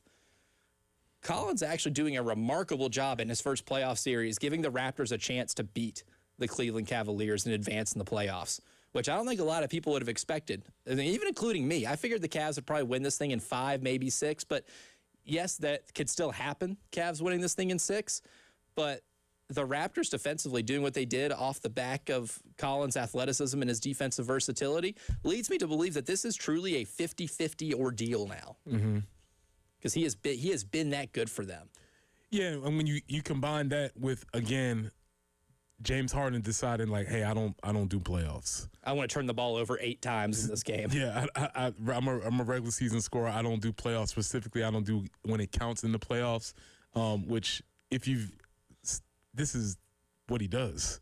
Oh, in the series so far, in 4 games, James Harden has 26 assists and 24 turnovers. It's what he does in the playoffs, man. So while he's one of the greatest scorers ever to play the game, and I do not like anything about his game, when it comes down to the playoffs, man, he kind of just shrinks. Yeah, that's a great word. He just shrinks, and he's just not who he was. The beard shrinks. So that's that doesn't work through it. All right. So what other narratives do we have around the playoffs? Yes, and before I get to those two, just fun fact, Colin Murray-Boyles is averaging more points in the playoffs than Brandon Ingram. Okay. All right. You think I was going to say that 4 games into this thing? Probably not. But some other things that have happened over the weekend. You might have missed it on Saturday night. The Timberwolves without Dante DiVincenzo, who, brutal Achilles Another injury. Achilles. Pow. Yep. And there's a trend here. Guys that have worn number 0 having Saw Achilles that. injuries. Jason Tatum, Tyrese Halliburton, Damian Lillard. Now you can add Dante DiVincenzo to the list. Achilles injury. You see that thing pop, you know he's done for a long time. Anthony Edwards has a pretty bad hyperextension on his knee. That looked really painful. Your knee's not supposed to bend like that whenever you land. So he's going to miss a couple weeks. But despite all of that, Ayo Dosunmu, former Bull, former Illinois Fighting Illini, scores 43 points in that game. Timberwolves end up winning and extending their series lead to 3-1, but that's not the story. The story was after the game, Jaden McDaniels decided to throw down a dunk at the end of the game when there was like 1 second left, and Nikola Jokic hunts him down the other side of the floor and starts I don't want to say a fight. It's not a brawl, but they fake tough guy each other pretty well. The fastest I've seen Nikola run on a court. Yeah, pretty remarkable. You wait until then to run the fastest that you've run all game, buddy. And that's my guy, so this really hurts. This really hurts, but I think on Wednesday he might be, depending if he's still in the playoffs. If they're still in the playoffs, he's going to get on the line, but I don't know. It's funny, Preston sent me the Wesley Snipes meme of him holding the gun. He's shedding a tear a little bit because we have to do it to Nikola Jokic. Buddy, you have all game to show the tough guy stuff. You have all game. If you don't want Jaden McDaniels to score late in the game when the game's over, how about you play a little bit of defense and stop them every now and then? I didn't like that. That's unfortunate. Incredibly weak. Yeah. And I found myself on Westwood One yesterday wanting to call it fake tough guy stuff, but I was like, I don't want to necessarily say that about Nikola Jokic because I've seen his brothers, and if they found out where I lived, I am done for. I am a gone man at that point. In fact, we will cease speaking about that now. Yeah, I don't want to be living on borrowed time here. But also, we know we got Friday night a vintage LeBron James playoff game. It's maybe the last vintage LeBron James playoff game we get. We never know. But, buddy. This is still happening. It's still happening. What's that, like that scene from Breaking Bad where Jesse's like, he can't keep getting away with it. He can't keep getting away with it. And LeBron did. They were down 6 with 25 seconds left. They hit a 3. Rockets have the ball. LeBron picks Reed Shepherd's pocket, which Reed Shepherd was probably, I don't know, 3 maybe when LeBron had his rookie year in the NBA.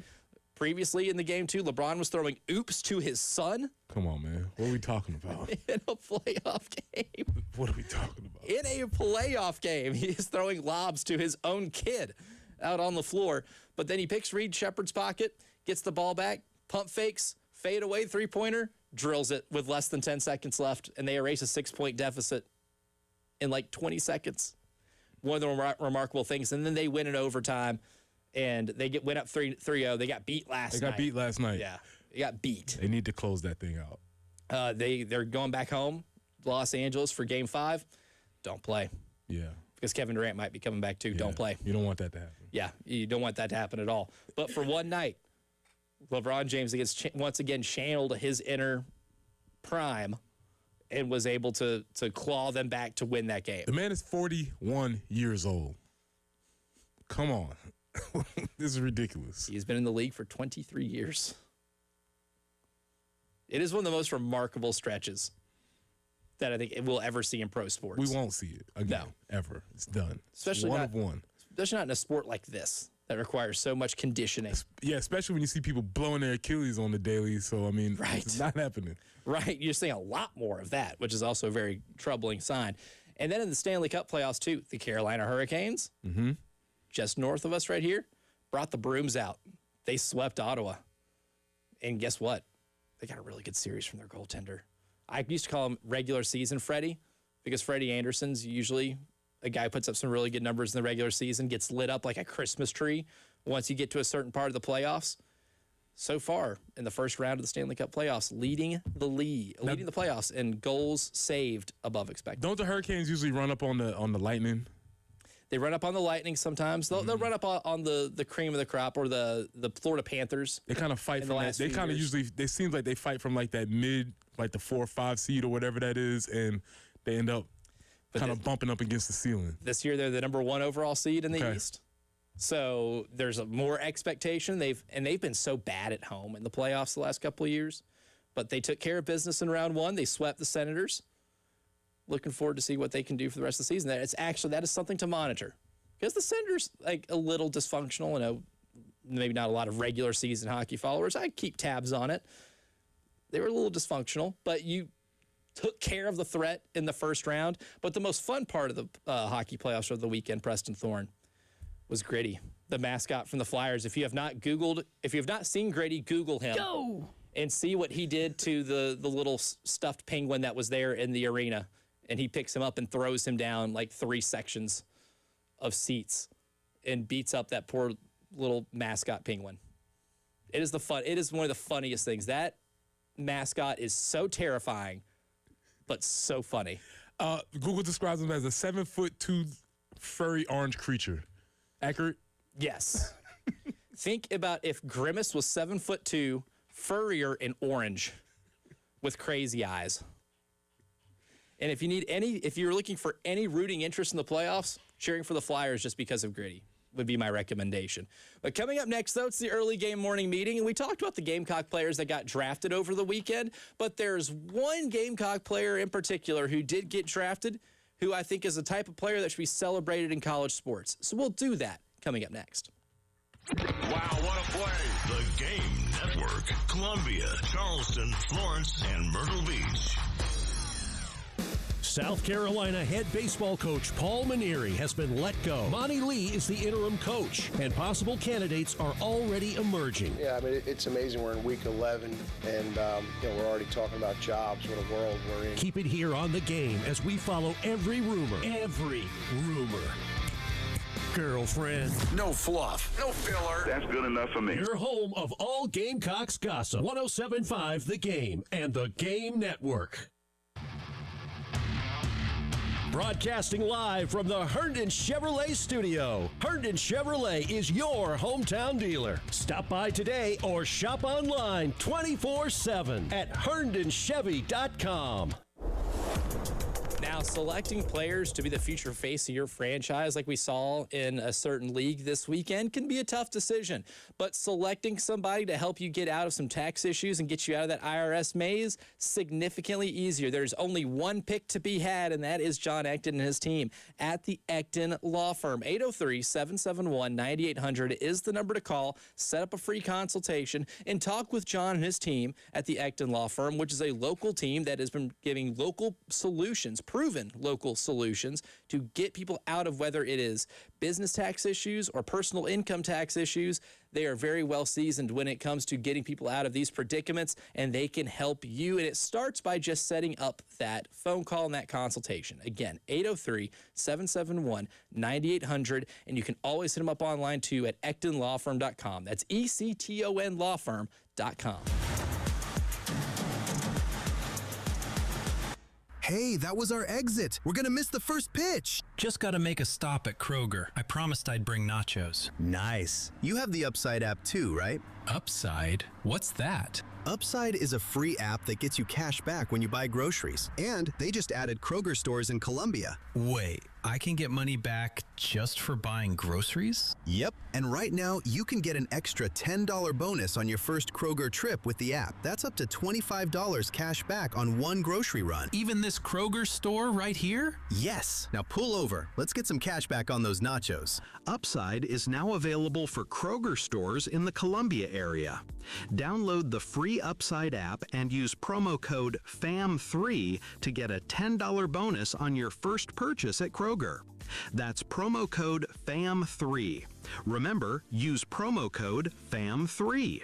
Offers vary by user and location at participating merchants. Go to upside.com for terms and conditions. Do you have sagging, soft, or bouncy floors in your home? Well, this could be a sign of rotten wood caused by moisture in your crawl space. Damaged wood in your crawl space can affect your home's foundation, and that can affect your home's value, and nobody wants that. Say goodbye to sagging floors and hello to a stable foundation. Contact Canty today for your free inspection at 803-424-8380 or visit cantycanfixit.com. Email hijacking and ransomware are on the rise, and they're targeting your business.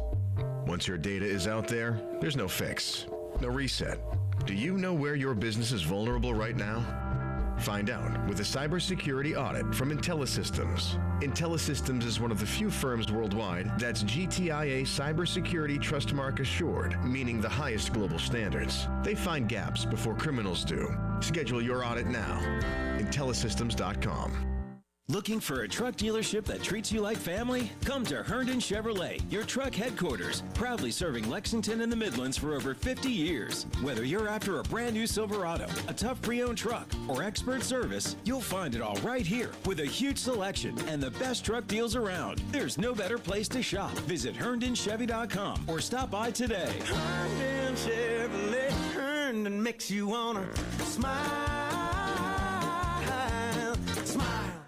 If your lawnmower's sat all winter, you're running out of time to get it ready for spring. Now for a limited time, Cato's Power Equipment is offering special spring service pricing with push more tune-ups starting at $100 and zero-turn services starting as low as $200. Let Cato's get your equipment tuned up and ready for the mowing season ahead. Need help getting your mower to us? Pickup and delivery starts at just $50. Don't wait. Call or stop by Cato's Power Equipment today and get your mower ready before the grass takes over.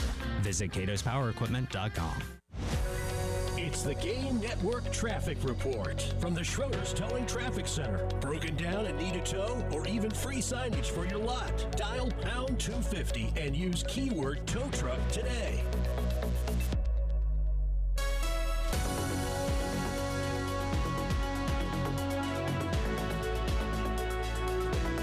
I-20 eastbound at I-77, a report of an accident there. Also still in progress in West Columbia, East Steel Road at Memorial Drive. 76, that's the high we're going to expect today. 78 tomorrow, up to 80 for Wednesday, but we will see a few showers on Wednesday.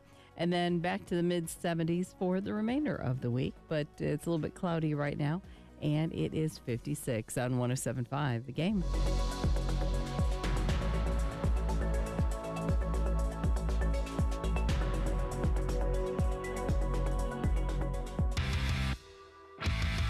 Early game. With former Gamecock Preston Thorne, Elijah Campbell, and Jen Jensen. On the Game Network, 107.5 Game app, and the Game TV radio on YouTube.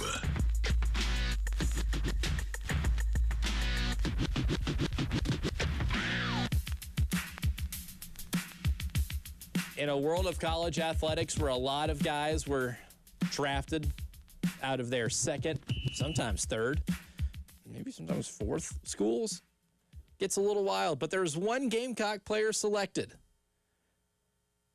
who kind of broke that mold, and I think is the type of player that should be celebrated. We'll tell you who that is for today's morning meeting. Good morning. Good morning. Repeat after me.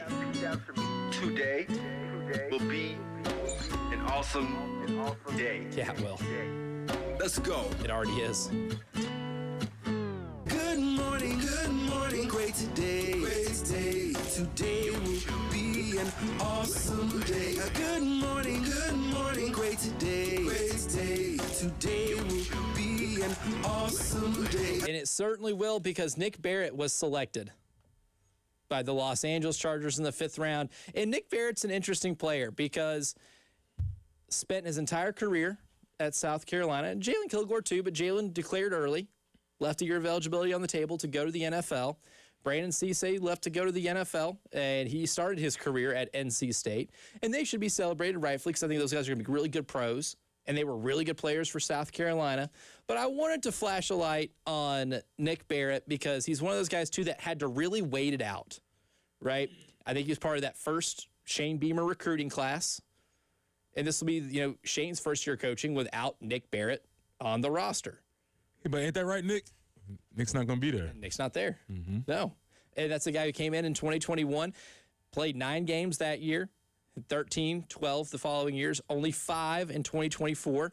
Had that red shirt, so he got to play one more year last year. He got to go to Atlanta for media days, which is kind of a nod of the coaching staff kind of rewarding him for his time that he put into the program and the leadership role that he was going to assume on that defensive line. And that took years to build. Well, it's important to note that 2024 year when he redshirted, he was redshirting behind 3 NFL dudes. Yeah. Right? T.J. Sanders was there. Boogie Huntley was there. Tonka Hemingway was there. They also had DeAndre Jules from Pitt, right? Yep, they brought in. So there were 4 NFL dudes essentially there, and I guess him and the staff decided collectively that, hey, you might have one more year. Your future might just be 1 year delayed, and so that's props to him for making that decision and sticking with it. And then he became one of the dudes on that defensive line. Him and Gabriel Brownlow-Dindy, I thought, had some solid flashes on that defensive line this past year. A couple of games where maybe wasn't to their liking, but for the most part, that was a solid defense, and he was one of the leaders on that defensive line. And this is where perspective is everything, because you have 2 guys getting drafted in the 5th round. Both of them feel probably drastically different about their standing. Jalen feels like he fell to the 5th round, probably a little bit disappointed. And, and Nick's like, yeah. 5th round. Let's go. Yeah. I'm very happy. So he probably got drafted a little bit higher than he thought, let me not say that. He got drafted in higher than I thought he would, because usually when you see projections from 5th to whatever, the top is not usually where they get drafted. But as Sean Smith told me a long time ago, it only takes one. It doesn't matter what everybody thinks. All that matters is that one team thinks that you're the person for them, and obviously the Chargers did. Yeah, the Chargers gave him that call. We actually have that call. Jen, this will be cut number 14. This is Nick Barrett taking that call from the Los Angeles Chargers on Saturday. Yes, sir. Yes, sir. I appreciate you. Yes, sir. I thank y'all for the opportunity. Have a good one. What this means in terms of our investment. We're going to LA, man.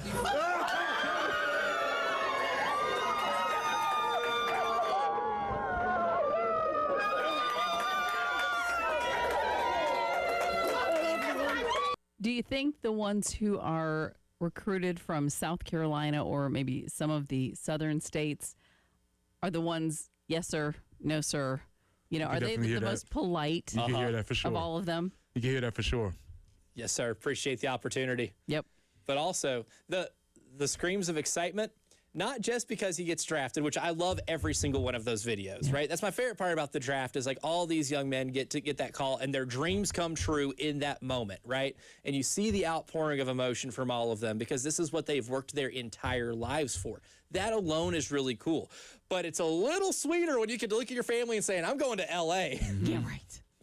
I don't know how many times, how excited, you could be if you take that call and, you put the phone down and you're like, I'm going to Jacksonville. Oh, that's great. Weather's nice. Yeah, I mean, LA's a very cool place to visit. Maybe you don't want to live there, but it's high on the list of places to visit. So it's like, hey, man, we get to go visit Nick in LA. That's cool. Yeah. It's a nice weekend. Yeah, you want to go watch our son play in Los Angeles this weekend? Yeah, it sounds great. Let's go get a ticket. Yeah, that sounds really cool. Yeah, so congratulations to him. Obviously, 5th round. It's the NFL. Still have to make the roster. Yep. Still got to make the team. But getting drafted is a step in the right direction. That means that a team's used some of their capital because they feel like you're valuable enough, and they will make every effort to get you onto that team. And look, we're seeing a lot more. I don't want to say a heavier emphasis on the running game, but we are seeing, I guess, maybe better rushing numbers because that's an attack to teams mostly playing a lot of too high, and that's kind of a defensive evolution we've seen as a response to what Patrick Mahomes and Tyreek Hill did. So you're seeing a lot more too high, and having an emphasis on somebody who can come in and stop the run on obvious running downs or downs that you believe are running downs it's a pretty significant role. And I think Nick Barrett did a really good job of that last year to the point where he proved to someone like the Chargers that you can use draft capital on somebody who can be a run stopper for you. Yeah, it's the NFL goes in cycles. It's like, bell bottoms weren't cool and then they come back. And then the baggy jeans are not in and then they come back. Run stoppers weren't cool a couple years ago because everybody's like, oh, we got to defend the pass. We got to throw. We need pass rushers. And then all of a sudden, the team start running the ball and they're like, oh no, we need run pluggers now. The interior defensive linemen that we took are not interested in stopping the run. We're getting gashed for 6 yards a carry. Yeah, so now you need guys that stop the run, and he just happened to be in vogue when it happened. So kudos to him, and go make that roster, brother. And hopefully, Kyle Kennard can get more snaps too. And then maybe if you might see some Gamecock packages on the field again. Chargers defense, another team, multiple Gamecocks. Oh yeah, on the roster. Yeah, and they That's. Are you interested in the Chargers? I am interested. John Harbaugh, good quarterback, run the ball. Jim Harbaugh coaching. Coach Kaki on the mic. Football dork coaching, and there's something there. And then, it's not total bandwagoning, too, because the Justin Herbert thing, people are as low on him as they ever have been. This might be time to get in. But I'm on the island, brother. I'm still on Justin Herbert Island. I still can't get me off of it. Whoa. Okay. There's some great quarterbacks in the league where it took many years to make playoff runs. I'm still on it. The kid's got some things he can't teach. I like it. Preston's thinking. My wheels are spinning. When we go through that exercise this summer, that's going to be a lot of fun to see where Preston's fandom goes. But maybe the drafting of Nick Barrett is one of the things that might make him a little more intrigued with the Los Angeles Chargers. I would say real quick, did you see the videos? We love watching the videos of them getting calls and everything. But the Georgia player that got drafted to the Saints, everybody's cheering, and you see the dog in the front. Yes! And he's like, I finally got back on the couch. Oscar Delp gets drafted. He stands up, he's hugging his family, and this dog is like what, like a chocolate lab? Something like that, yeah. Yeah, he gets up, and everybody's like standing up, and he immediately sees his opportunity. He hops up on the couch. He was waiting that entire time to get his spot back. I just thought that was fun. He's like, I don't know what's going on around here, but that's my spot. That's my spot, and now that you're all standing up, I'm getting my spot back. Exactly.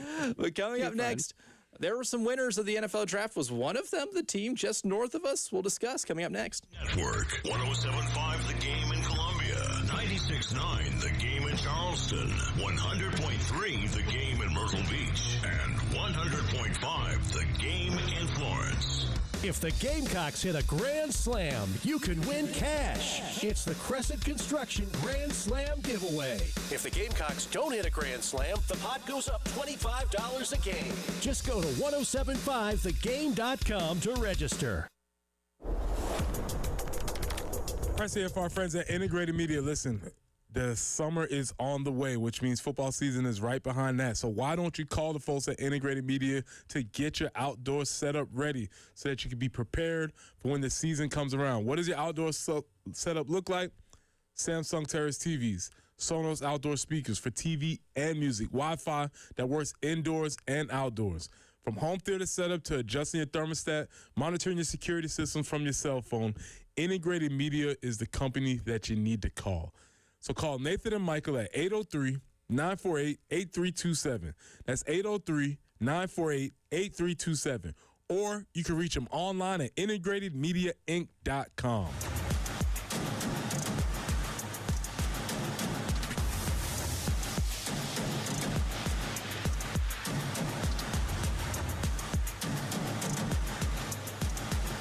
Sponsored by SC Education Lottery. Did you know that since 2002, over $9.4 billion in lottery proceeds have been appropriated to benefit educational causes in South Carolina, like scholarships, school buses, and technology initiatives? Playing for fun is a win for education. Visit sceducationlottery.com/educationwins for more information. This is Larry Leitner, owner and founder of Midstate Roofing, and for nearly 30 years, we've continued to be the proven leader in the roofing and waterproofing industry. Midstate Roofing's proven history is your assurance that our professionals at Midstate Roofing will provide the proper advice, service, and results to the needs of your facility in a manner both safe and pleasing to your operation. From high-rise to hospitals, manufacturing to industrial, Midstate Roofing designs and installs bonded systems with a protective guarantee that will keep your operation dry and running long into the future. 24 hours a day, 7 days a week. And this is Blake Leitner, reminding you to protect that roof with a maintenance contract. Call me today at 803-356-1919 or online at midstateroofing.com. That's midstateroofing.com. You'll speak to an on-call technician after hours or a Midstate Roofing staff member during hours at 803-356-1919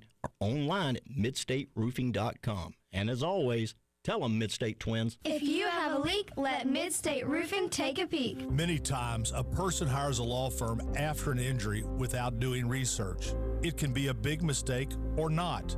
Sometimes after you have hired a certain lawyer, you realize you made a certain mistake. But guess what? Just because you hire them doesn't mean you can't fire them. I'm John Morgan of Morgan & Morgan. If you think you've hired the wrong firm, you may have. So do this. Google Morgan & Morgan results or visit forthepeople.com for cases just like yours. You may find that our full-service injury firm should have been your choice in the first place. Last year, almost 12,000 people discharged their law firm and hired us after further research. We became America's largest injury firm for a reason. Visit forthepeople.com today and let's get started. Or call Pound Law on your cell phone. Morgan & Morgan, for the people.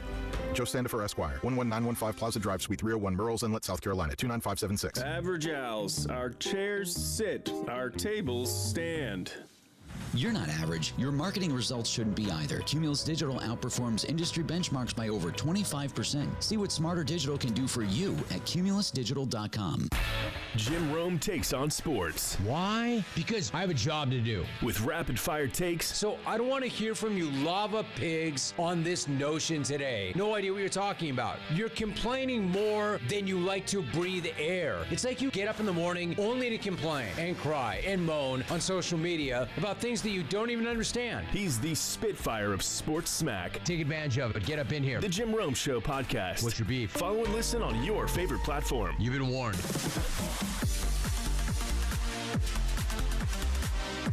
Hate paying for streaming?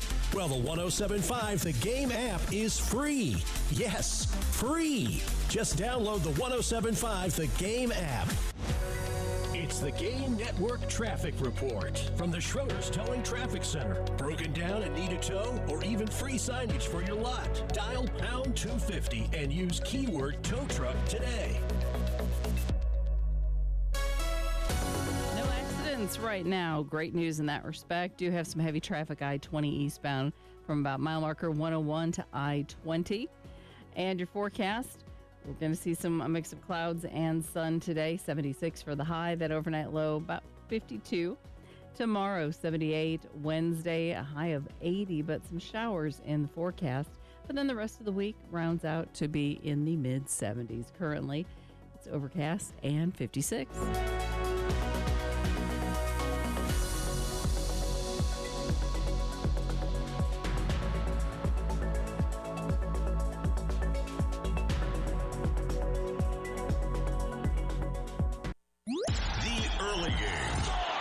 Former Gamecock Preston Thorne, Elijah Campbell, and Jen Jensen on the Game Network, 107.5 Game app, and at the Game TV radio on YouTube. We had a lot of fun on Friday kind of ripping on the Rams for taking Ty Simpson. And it's always fun to talk about the losers of the draft. But when I was looking at everybody's draft, once everything was settled, I couldn't help but notice that I think the Panthers might have been one of the winners of the draft. And the entire offseason at that. Because I thought they killed it at free agency, too. Competence is a really strange phenomenon for those folks up there because it hasn't been the word that you would associate with the franchise for a long time. But this is the second draft class in a row it feels like they kind of put together because even, what's the wide receiver's name? Tet McMillan. Tet. I was like, I don't know. But then he had a very good rookie year. Had an awesome rookie year. Xavier, get your stuff together. Oh, Warning. He's taking your targets. You're on watch.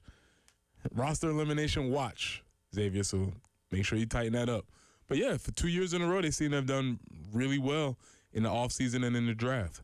I think, looking at their draft right now, I haven't seen a lot of people that have been grading the draft grade the Panthers out as one of the outright winners to get a lot of Bs. It's an A for me. Like, if you're a local Carolina Panthers fan, you should feel excited about what you just did in the draft. And also, I think maybe part of my feeling of this is fueled by how much I loved their free agency class. Like, I loved picking up Rasheed Walker to shore up the offensive line and then drafting Monroe Freeling, who I think was a better tackle than Caden Proctor. Yes. I'm even further down on Caden now. Yeah, I am so far down on Caden Proctor. And if he didn't have that size, the first thing that you have to mention is the size of the player.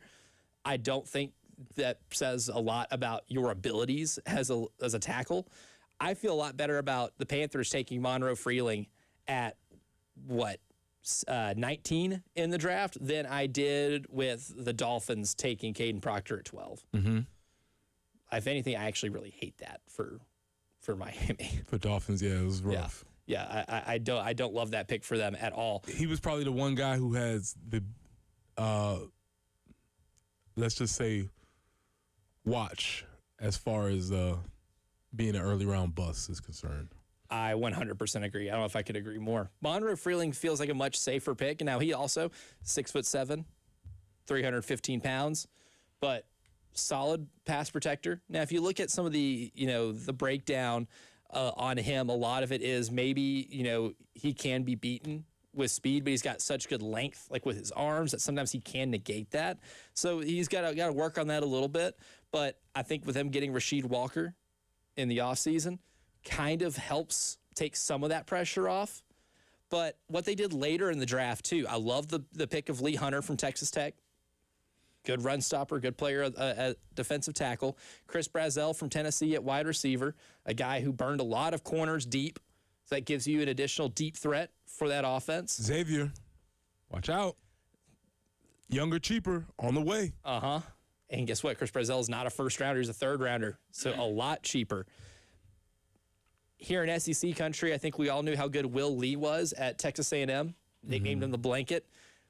Did not hear him a lot when it came to like draft preparation in terms of being a high draft pick, which he's a fourth rounder. But I think the value with him at 4, because I've seen what his potential is athletically and who he has stopped at the college level, makes me feel like he can be a guy that is an every down corner for Carolina. Obviously looking for somebody to play opposite of JC. Yep. And I think Will Lee is somebody who can certainly do that. But my favorite pick, though, was when they got in the 5th round, because they got Sam Hecht, a center from Kansas State. Now, drafting a center from Kansas State is usually not the sexiest pick that you can possibly have in a draft. But Preston Thorne, this is a guy that started his career as a walk-on, turned himself into a starter over the course of 4 years, and in his last year at Kansas State did not give up a sack, did not commit a penalty. And that was a running game. That was the strength of their team, was their ability to run the football. So when he didn't commit a penalty, you mean he did not jump off sides? Not once. That would be correct. That would not fly. Kansas State usually producing pretty good offensive linemen. They don't let that mess fly. It's a great program. Always. They don't let that mess fly. But given what they did in free agency with picking up Devin Lloyd and Jalen Phillips too, at edge rusher and the middle linebacker. Oh yeah. The team that I'd pick to win the NFC South right now, post draft, Carolina Panthers.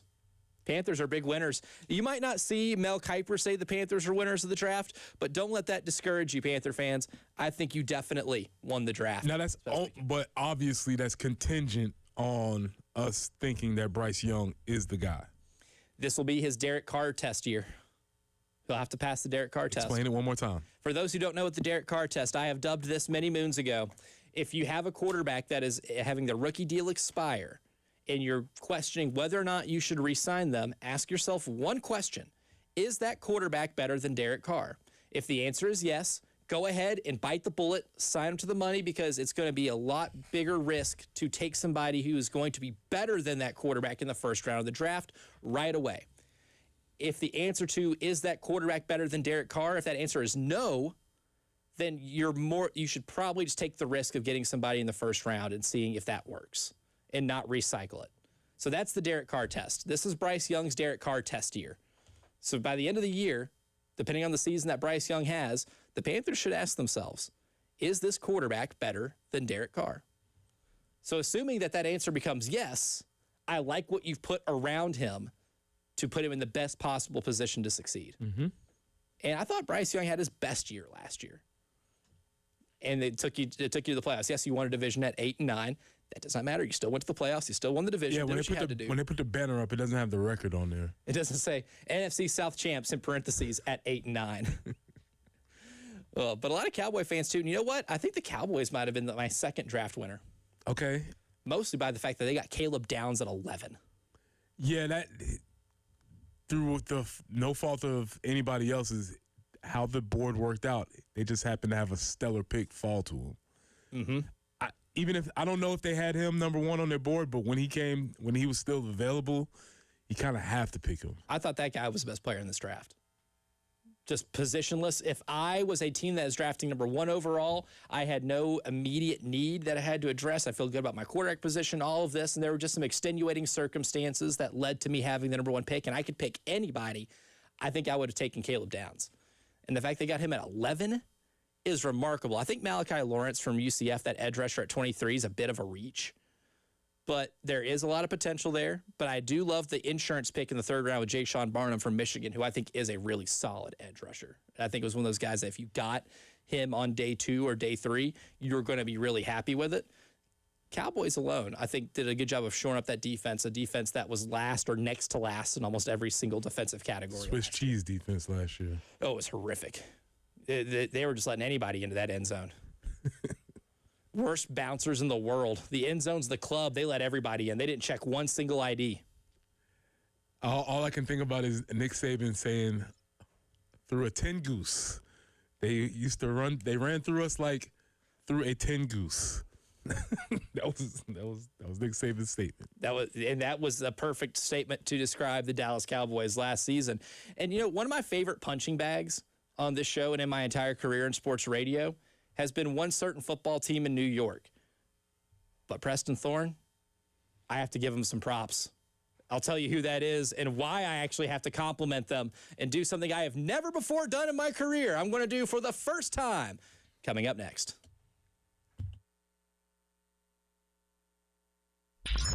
Wow, what a play. The Game Network. Columbia, Charleston, Florence, and Myrtle Beach. Go to 1075thegame.com and check out our sweet deals, like $50 worth of great eats from Grill Marks for just $25 and a 6-month membership to the YMCA for half price. It's all at 1075thegame.com. This is a Westwood One Sports Minute. Sponsored by Wrangler. Shop Wrangler.com for new denim styles to kickstart your day. Remember Diego Pavia? Yeah, the guy got invited in New York as a Heisman contender, measuring in at 5'9", but putting that he was 6 foot. He was undrafted, but he got invited to Ravens minicamp. Has he found a new home? Probably not. I'm Drake Toll.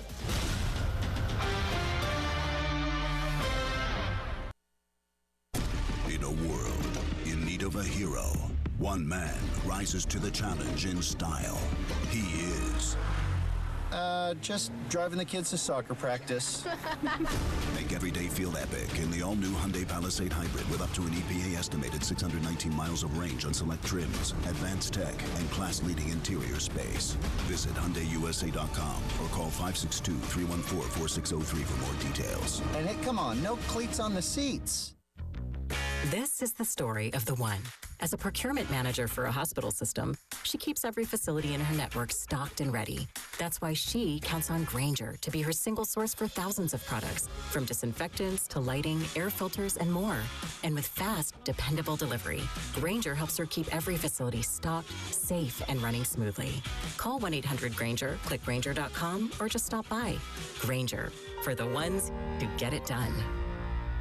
I'm Ed Evans, CEO of Consumer Cellular. No, we're not one of the big guys. Truth is, we don't want to be. If you're over 50, Big Wireless probably has you paying for more data than you might need. You could be throwing away thousands over a lifetime. Our entry-level data plans start at just $20 a month. And for a limited time, switch and get your second month free. Call 1-888-FREEDOM, visit consumercellular.com or a store near you and get your second month free today. Plans include $5 credit for auto pay and e-billing. See site for additional details. Why'd I go to the doctor? Working on the farm, my heart kept skipping a beat. I didn't think much of it, but my daughters made me get checked out. Turns out I have atrial fibrillation, which increases the risk of stroke about 5 times. Symptoms like irregular heartbeat, heart racing, chest pain, shortness of breath, fatigue, or lightheadedness can come and go. But if it's AFib, the risk of stroke remains. If you have symptoms, contact a doctor. I'm so glad I did. Visit NoTimeToWait.com. Sponsored by Bristol-Myers Squibb and Pfizer.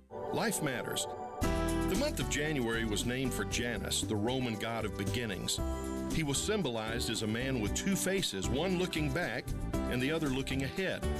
Sounds great, but the problem with the Janus approach is that too often we can't look ahead with excitement and hope because we spend too much time looking back, focusing on mistakes and failure. It has been said that the 2 saddest words in the English language are, if only. I found that absolutely nothing is gained by continually brooding over the past. Past injustices, if we stay focused on them, can cripple us for the race ahead. Take your mistakes, your hurts, and even your shame to God in prayer and get a fresh start. That's why Jesus described the Christian experience as being born again. This is Pastor Stephen Chitty from Christian Life on Bush River Road. Remember, friend, life matters, and so do you.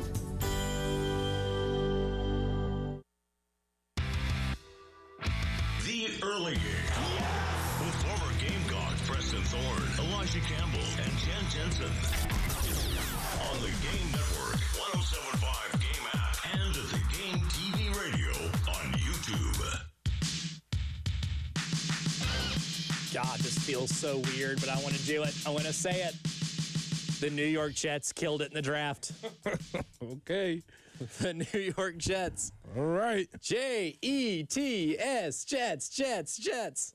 Okay. Actually did what they were supposed to do in the NFL draft, Preston Thorne. What was the task? The task was everything, which is really hard to do. Mm-hmm. And really, the number one thing is because they traded so many players on that defense that you needed to replace Sauce Gardner. You need to find a replacement for Leonard Williams, which they still have yet to do, like for like. But what they did was, I thought, get the best edge rusher that's in this draft and a really good edge rusher draft. I think David Bailey's legit.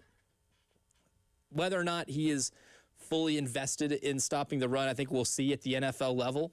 It's going to be hard to coach out of him. But the fact that that guy gets to the quarterback whenever he wants, that's a guy in true pass sets, Preston Thorne. Had a pass rush win rate of 38%. Anything over 25% is considered elite. 38%. He consumed quarterbacks as part of his daily diet. That was his thing. And he did it at Stanford, did it at a higher degree in his 1 year at Texas Tech. I love that pick right there. That alone would help you become a winner in this draft. But I love Kenyon Sadiq, the tight end from Oregon, who they got at 16. That's one of those, what do you refer to those type of tight ends as? Mutants. Mutants. Kenyon Sadiq is a mutant at tight end. Yeah, they're so fast, they're so big, they're so strong, they can do anything on the field. You want those types of guys because you create mismatch problems for the defense. And for an Oregon team that didn't have a ton of outside pass-catching weapons that I would say were high-end, Kenyon Sadiq was that offense's passing game easy button. Mm-hmm. He can absolutely be that for whoever is quarterbacking the New York Jets in the future. Your franchise quarterback is not in this draft. But I did like them taking Cade Klubnik in the 4th round to be your franchise backup. I think that's somebody you can mold into being somebody who's a good backup. I don't think Klubnik's ever going to be a starter in the National Football League. Who we trying out there for the Jets right now? Geno Smith. Again? Okay. This is like having a sequel to a really bad movie. They did write back. All right, they wrote him off and they wrote him back. And they wrote him back, too. It might have got lost in the mail for a few years, but they finally wrote him back. Okay. I'm listening. I'm thinking Cade Klubnik. That'll be solid. I think we solid backup. Again, it's a guy with a good skill set. I think there was some serious coaching malpractice that happened at Clemson last year. But I think that's a guy that he's got the build and the mold, and I think he's got a lot of the tools that can make him a solid. There's a reason he was projected to be a first-rounder going into last football season. Last year was just such a disaster for him that it got him to where he was the fourth. Where did they draft Cade? 4th round. Yeah, I mean, what you wonder again is, I don't know if this is him, but again, we keep talking about the idea of having players on rookie salaries, getting them early. I don't know if in the building process, if this thing doesn't go well with Geno early, that if they don't cut that and move forward with Cade to try and see if they might have their guy on a rookie contract. They could. But I think one of my favorite value picks from the Jets was in the 2nd round getting D'Angelo Pons. Because honest to God, if D'Angelo Pons wasn't 5'8", he'd be a first-rounder. I think that's a guy that plays so much bigger than what his actual size is. I love his ball skills. I love his anticipation. I think maybe one of the best plays that you will see in college football was that first play against Oregon in the college football playoff semifinal in Atlanta, where he jumps the route. He recognizes it immediately, jumps the route, picks it off, takes it to the house. Got insane quickness. That's a guy that I think just because of his height was the only reason he was not taken in the first round. I love D'Angelo Pons a lot. He might not have the build of what Sauce Gardner was, but I think he does a lot of things as a defensive back that will translate to the next level, to the point where even Matt Miller, who I think is really good at doing the pro comps thing, has his pro comp as Chris Harris Jr., despite being, a couple inches shorter than Chris Harris was? Yeah, and you have to always take into consideration the idea that Aaron Glenn is the one who's given the final say-so on these picks, and if the DB is convinced about another DB, that probably means that that's where they want him. And that's a team that had 0 interceptions last year. They did not pick off a single pass. If I'm not mistaken, they have 30 touchdown passes too. So quarterbacks against the New York Jets last year threw 30 touchdowns and not a single pick. If you just took the stats of the quarterbacks who played against the Jets and just threw a name on there, like John Jacob Jingleheimer Schmidt threw 30 touchdown passes and 0 interceptions in a year, he'd be considered an MVP candidate. That's how bad the Jets were. They did the opposite of the Jameis Winston. Yes, the polar opposite, like a defensive version of Jameis Winston without the upside, right? Did not pick off a single pass. And for a defense that was that bad, that couldn't rush the passer, that couldn't defend the pass, you get the best edge rusher in this draft and an undervalued corner.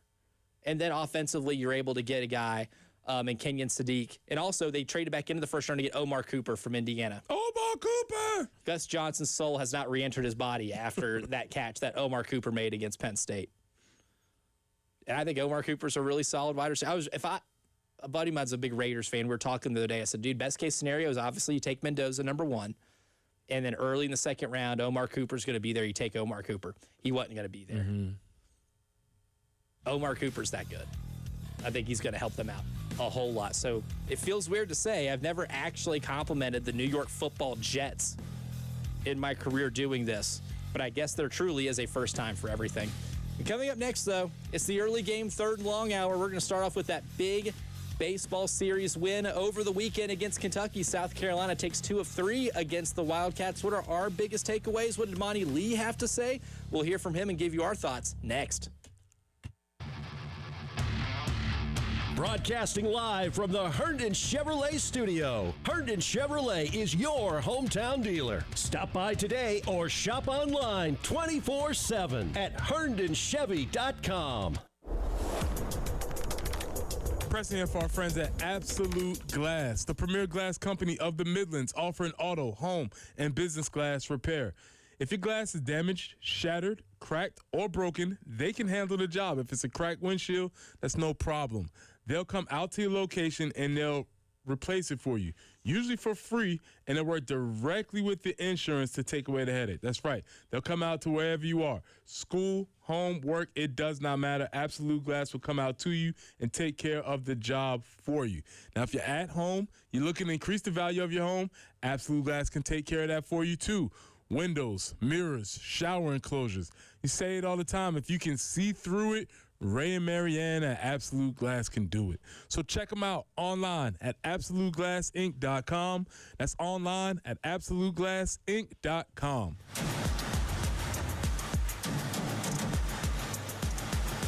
Sponsored by SC Education Lottery. Did you know that since 2002, over $9.4 billion in lottery proceeds have been appropriated to benefit educational causes in South Carolina, like scholarships, school buses, and technology initiatives? Playing for fun is a win for education. Visit SCEducationLottery.com/educationwins for more information. This is Larry Leitner, owner and founder of Midstate Roofing, and for nearly 30 years, we've continued to be the proven leader in the roofing and waterproofing industry. Midstate Roofing's proven history is your assurance that our professionals at Midstate Roofing will provide the proper advice, service, and results to the needs of your facility in a manner both safe and pleasing to your operation. From high-rise to hospitals, manufacturing to industrial, Midstate Roofing designs and installs bonded systems with a protective guarantee that will keep your operation dry and running long into the future. 24 hours a day, 7 days a week. And this is Blake Leitner, reminding you to protect that roof with a maintenance contract. Call me today at 803-356-1919 or online at midstateroofing.com. That's midstateroofing.com. You'll speak to an on-call technician after hours or a Midstate Roofing staff member during hours at 803-356-1919 or online at midstateroofing.com. And as always, Tell them, Midstate Twins. If you have a leak, let Midstate Roofing take a peek. At Average Amy's Coffee Corner, our coffee has caffeine, our muffins are cooked, and our services, well, we're here. Come on by for an average cup of joe. Average doesn't build great businesses. Cumulus Digital does, outperforming industry benchmarks by more than 25%. We deliver smarter digital marketing to over 4,000 local businesses every month and drive real, measurable growth. You're not average. Your marketing results shouldn't be either. Visit cumulusdigital.com to start outperforming today. Sponsored by Progressive Insurance. Keep your career moving forward with growth opportunities, great pay and benefits, and one of the country's top workplaces. Go to careers.progressive.com and apply today. It's the Game Network Traffic Report from the Schroeder's Towing Traffic Center. Broken down and need a tow or even free signage for your lot? Dial pound 250 and use keyword tow truck today. No reported accidents right now. Great news for your Monday morning. We don't need to Monday on the highways. 76 with clearing skies today, 78 tomorrow, 80 with some showers on Wednesday. It's a little bit overcast right now, though, and 55.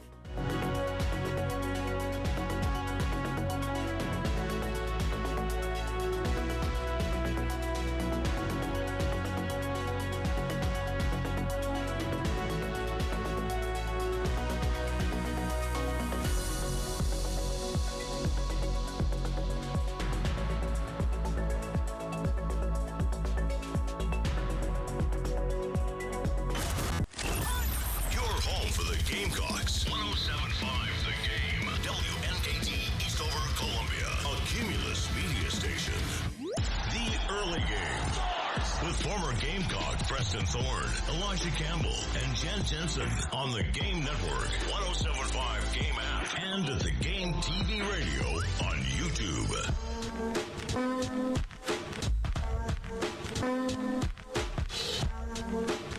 The early game third and long hour starts right now. I'm Elijah Campbell. He is Preston Thorne. She is Jen Jensen. Our man Randy Young is in the video production room here at Studio 803, taking care of the YouTube side of things, where you can watch all of our shows at the Game TV radio on YouTube, or if you just go in that search bar and search 107.5 The Game, you'll find us pretty easy. Hit subscribe, be able to watch all of our shows and our extra content as they happen. But the big story of the day, South Carolina baseball takes 2 of 3 against Kentucky, wins the series this weekend. They win 10-9 on Friday night. They win 9-4 on Saturday, and they got beat yesterday 9-5. That's what I could call a Dolly Parton loss, but they lost 9-5 against Kentucky in that game to avoid, or Kentucky did it to avoid getting swept. But all in all, a successful weekend for South Carolina baseball, and still striking out. On Sunday, he struck out 16 times. However, over the course of a 3-game series, it was less than what happened last weekend against Mississippi State, and the results showed with being able to take 2 of those 3 games and help you, dare I say it, Preston Thorne, leapfrog LSU in the standings. You are now a game ahead of them. Not something I expected to say at this point in the season. Yeah, well, if you would have said if you would have said that, you would have been like, man, we must be having a great season, because obviously LSU's having a great season, right? Yeah, not quite. Yeah, that's not quite happening. Listen, they took care of business this weekend. The team came into town. They were able to handle them, had them on the ropes for a potential sweep, which you always want to try and get, but the same bugaboos sort of popped back up. Strikeouts and errors, can't win with that. We understand that, though. We know that. And I think what I've at least gathered from the Monty Lee time in this position is that he clearly articulates how and why you win baseball games. And if it's clear to me as a casual, I think as somebody who would be in those dugouts, it makes it a lot easier to go about and accomplish those things because you know what you're doing. I think one of the most important things that we got here, too, was Ethan Lozama, who has really had a resurgence here in the last month or so, did hit a grand slam on Friday. And for the Crescent Construction Grand Slam giveaway, that means somebody is going to win money. We're going to give that out tomorrow morning at 7:30, so you're not going to want to miss that. If you entered the Crescent Construction Grand Slam contest, if you didn't, you missed out because you're you lost out on a chance to possibly win money. But if you did enter, listen to the show tomorrow at 7:30 tomorrow, and you'll find out if you were the lucky winner of that prize. But I think what Ethan Lozama's done is kind of just a microcosm of a lot of maybe some of the improvements you've seen on this team when it comes to hitting, getting better quality at bats, because he tore it up this weekend. Dawson Harmon had a couple of home runs in that game on Friday too. You're seeing guys that may have been outside of the usual suspects start to hit a lot better. I mentioned Dawson Harmon, Ethan Lozama, who is hitting cleanup in some of the games. You know, you've gotten a lot out of Patrick Evans this year. Will Craddock has been a bedrock of consistency for you this year, and you got some extra hits out of Tyler Bach too, along with a play on Saturday that took some runs off the board and made SportsCenter's top 10 plays. You're seeing a lot of different players kind of step up here in this series, and it all kind of culminates to help out win a game, even with, like, I want to use Friday as an example. How much of this year have we talked about pitching carrying this team? It carried you more than Missouri. expected. Yeah, well, more than you expect. It carried you in the Missouri series because you pitched so well and you had a lot of really good outings, and you won some low-scoring games, right? You almost scored more runs in the first game against Kentucky on Friday night than you did in the entire series against Missouri on the road just a few weekends ago. But if I told you going into that game, Preston, on Friday that Ant Phillips goes 1 1/3 innings, walks 4, strikes out 4, gives up 5 earned runs, you're probably not forecasting a win. Right. But you ended up winning anyway. You end up pulling it out, and you end up getting, a 5 spot in that first inning to help out. You get 2 additional runs in the third, and you're able to score 10 runs and hold on late to end up winning that game. I think earlier this season, if that were to have happened and that was the start that you get from AMP, I was going to go ahead and assume that you went ahead and lost the game.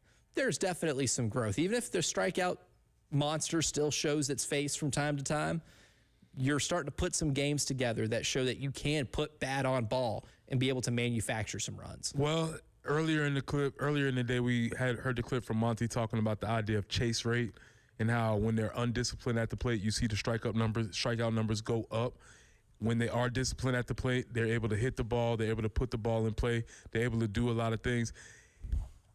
That is something that takes a little bit of work. They're still working on that. Those guys have maybe big eyes at the plate. They have large appetites for hungry eyes. Yeah, large appetites for balls that are off the plate, and I get it because they're trying to make something happen, but that seems to be another key that you can hone on. And if they could just turn the dial on that, maybe then the performance improves a little bit more. Monty probably has to show them clips of Vladimir Guerrero hitting balls that are bouncing at the plate or ever and say, you're not this guy. This guy is a Hall of Famer. Yeah, you're not Vladdy. No one here is hitting balls that are bouncing off the plate. Or Miguel Cabrera hitting a ball. This is like in 2006, I think, where he hits a ball that was supposed to be an intentional walk. They're trying to intentionally walk him, and he ends up getting a bat in the ball. You're not that guy. Also, look at Miguel Cabrera.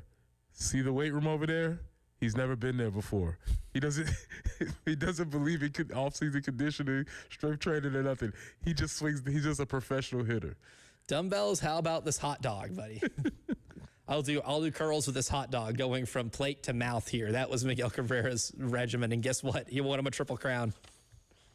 Could swing it. An MVP, a Hall of Fame career. God, I love that guy. But don't just take our word for it, too. Monty Lee talked about this over the weekend. This is him on Saturday after they got that second win and secured a series win. This will be cut 5, Jen. This is Monty talking about the difference between what they did earlier this year and what they did this weekend when it came to actually getting quality at-bats. Look, I think, again, it's a contagious situation. You're just building one game after one game. We've had 3 games in a row now where we swung the bats really well. I think part of it, we changed, our pregame routines a little bit, just trying to put more emphasis on using the whole field, being a tougher out. That's been kind of the focus this week is like, hey, we just got to be tougher outs, period. And my point to the team today, after looking at yesterday's game, we had one of the lowest chase rates that we had the whole year. We did a really good job of staying in the strike zone in yesterday's game.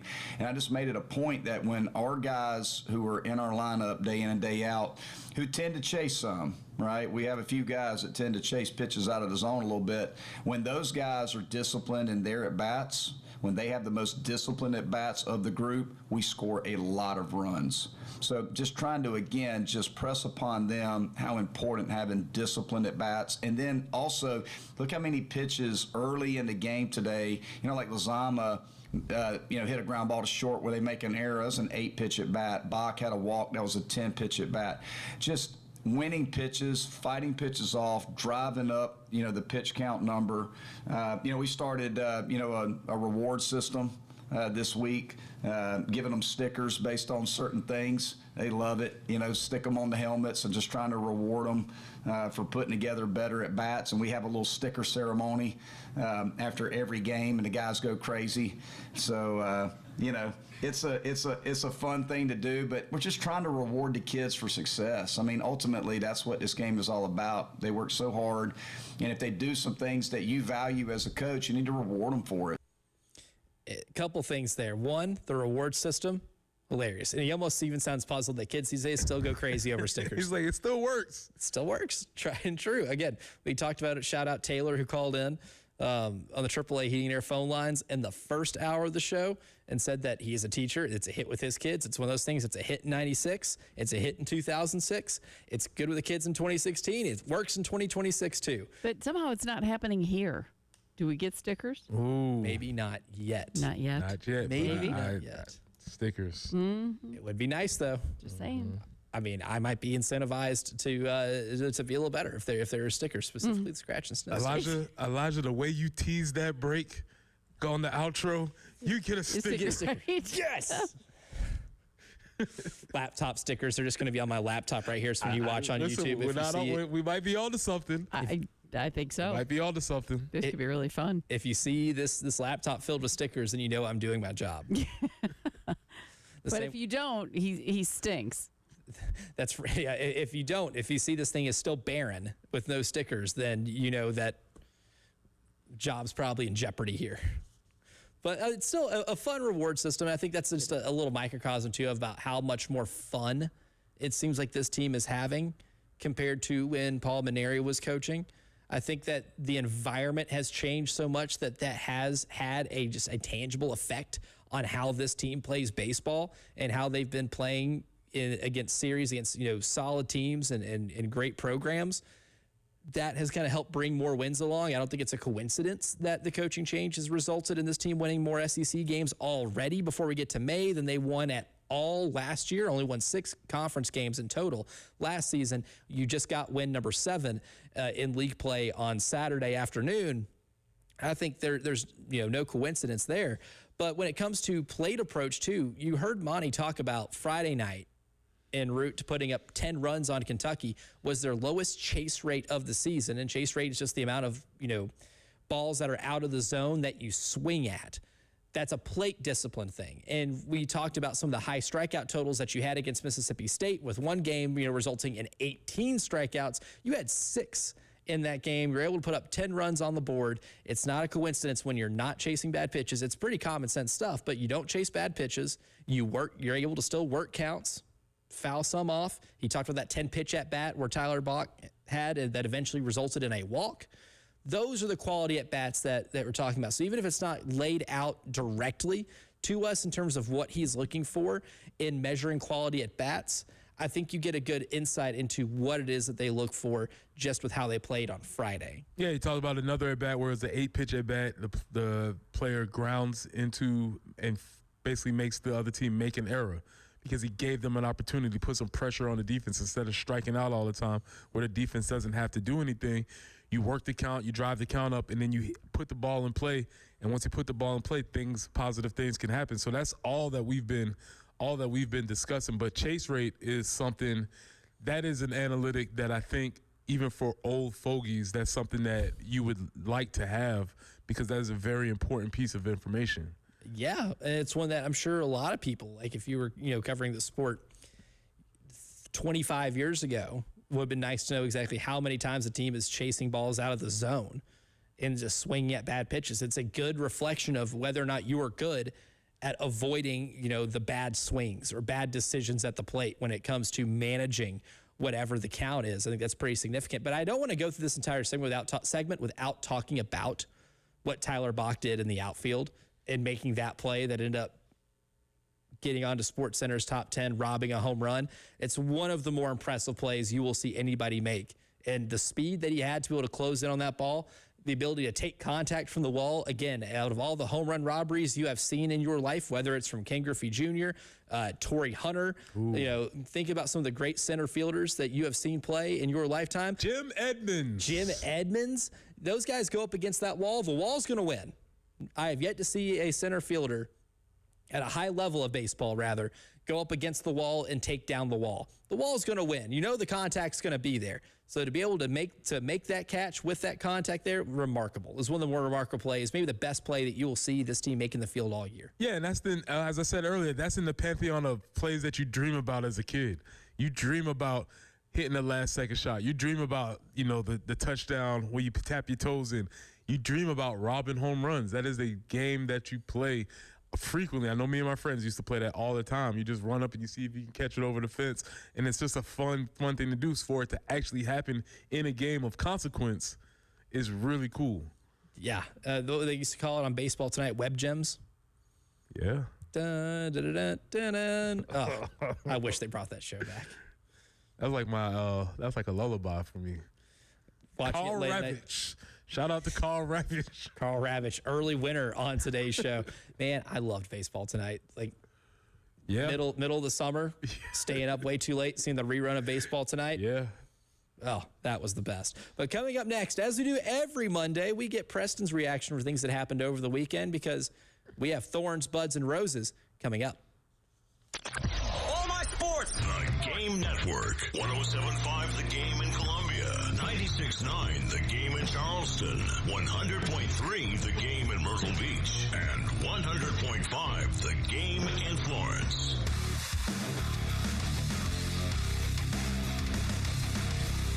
Everybody loves streaming till you have to pay for it.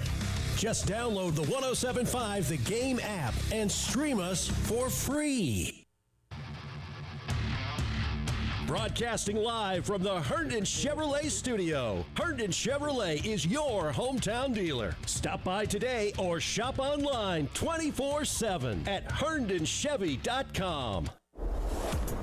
Now, there are only a few days here left in April, which means there's only a few more chances that you can get to take advantage of Zerorez Carpet and Air Duct Cleaning's deal for this month to get you ahead of that spring cleaning, because all you got to do is give them a call, 803-262-4020, or go online to ZerorezColumbia.com, mention our station, 107.5 The Game, and you can get 3 rooms of carpet cleaned, plus a free hallway, all for just $109.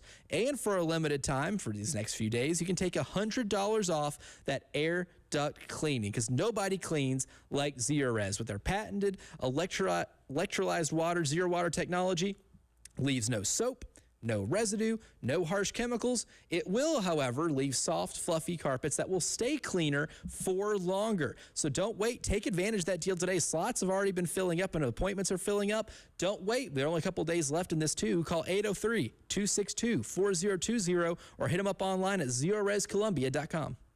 Creek Club, right here in Columbia, May 14th through the 17th. This is your chance to watch the next generation of PGA Tour stars up close. Before Justin Thomas and Scotty Scheffler were household names, they were right here on the Korn Ferry Tour. This is where the journey begins. Every shot bringing them closer to the PGA Tour. Tomorrow's champions are teeing it up today. Get your tickets now for the Colonial Life Charity Classic. Vista Roofing, your local CertainTeed Select Shingle Master. Looking for a roof that's built to last? Trust the certified experts at Vista Roofing for professional installation, top-tier materials, and peace of mind backed by industry-leading warranties. From repairs to full replacements, Vista Roofing delivers durable results and exceptional service. Call now or visit VistaRoofingINC.com to schedule your free estimate. Vista Roofing, raising the standard one shingle at a time. Texting enrolls you in recurring automated marketing text messages. Consent not required. required to purchase. Message and data rates may apply. The team's looking good this season. I think so. Man, I miss playing football. Ever since I turned 40, I just can't find that fire I used to have. Think it could be lower testosterone? What do you mean? I was feeling the same way. After 40, the body has less testosterone, and men lose their edge. That's why I take Nugenix Total T2. That's the testosterone booster, right? Yes, but Total T2 is their brand new formula that skyrockets nitric oxide levels in as little as 3 hours. Since I started taking it, I've been lifting like when we played for Coach Carter. My energy is way up, and it even spiced up things between me and the missus. Are they still giving out complimentary bottles? Yep, just send a text. Text HIM to 215-215 for your complimentary bottle of Nugenix Total T2, the next generation testosterone booster. Text now and we'll include a bottle of Nugenix Thermo X, our newest, most powerful fat burner ever, absolutely free. Text HIM to 215-215. That's HIM to 215-215. These statements have not been evaluated by the FDA. This product is not intended to diagnose, treat, cure, or prevent any disease. Paid for by Adaptive Health.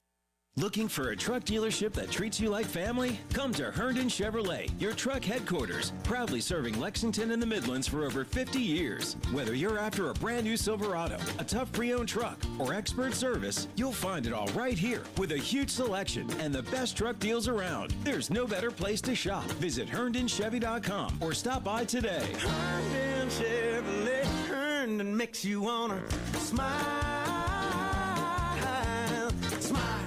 Worn tires make it harder to stop safely, and these Columbia roads don't help either. At Wetzel's Automotive, we carry a full range of top brand tires to keep you safe in every season. As your local auto shop, you'll always get personal service, expert installation, and free rotations with every purchase. We make sure your tires are mounted, balanced, and aligned the right way so you drive with confidence. We'll take care of everything you need in one stop without the runaround you get at big box stores. Visit us at 2017 Augusta Road in West Columbia or online at wetzelsauto.com. It's the Game Network Traffic Report from the Schroeder's Towing Traffic Center. Broken down and need a tow or even free signage for your lot? Dial pound 250 and use keyword tow truck today. Broad River Road near I-20, a report of an accident there. Also Shop Road at South Beltline Boulevard. And Two Notch Road at South Lake Drive, also an accident in progress, trying to get that cleaned up and cleared. 76 for the high today, 78 tomorrow. Some showers might be coming in on Wednesday. Looking for a high of 80. It's currently 56 on 107.5 The Game.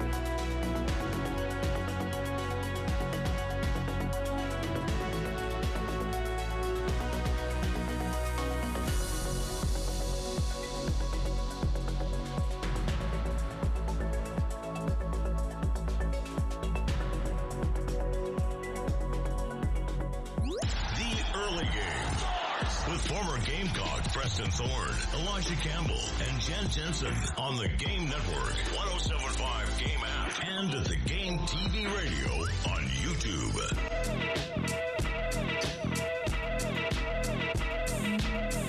As we do every Monday at this time, with all the things that happened over the weekend in sports, like South Carolina winning a baseball series against Kentucky, Colin Murray Boyles leading the Toronto Raptors to tying a series at 2 apiece against the Cleveland Cavaliers. A lot of things happened this weekend. It's time for Preston to give out some accolades with some Thorns, Buds, and Roses. It's time for Thorns, Buds, and Roses with Preston Thorne on the early game. 107.5 The Game. All right, Elijah.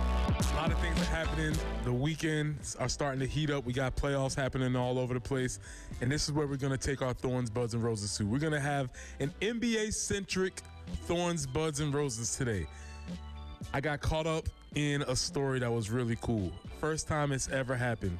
Man throws lob to his son in a NBA playoff game. It's amazing. What a cool story. I almost got caught up, and then I realized, I hate nepotism. It's my least favorite thing maybe on the planet. Racism right there also. But nepotism, one of the worst bad. isms. Very bad. Sexism bad too. All of them bad. But nepotism, this is how nepotism works. They get in the system. They're on the bottom of the roster.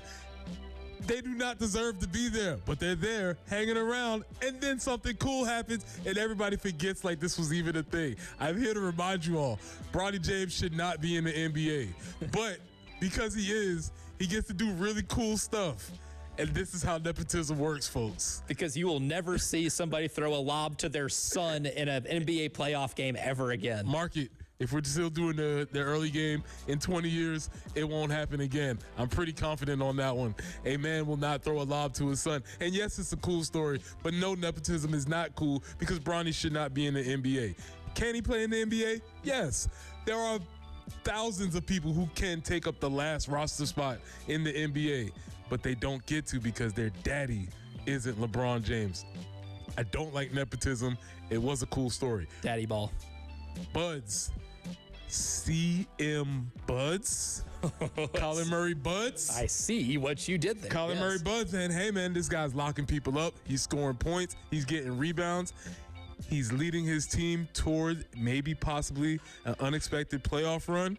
We knew he was good here. We also understood the circumstances he was playing under, especially towards the back end of that thing. Again, how cool is it for a Columbia native to be making a splash on the national scene? Everybody who's finding out about Colin Murray Boyles, they are also finding out about Columbia. I think that's cool. That's always a cool thing to see. Roses, yes, I know I said I slammed nepotism. Yes, I do not like it. It is not cool. However, 41 roses for LeBron James. How is this still happening? Still. Why is he still in the NBA? He can't keep getting away with it. The best tweet is the one that said, yeah, he's 30. This has got to end sometime soon. No, it doesn't. This bleeper, he can't go on much longer.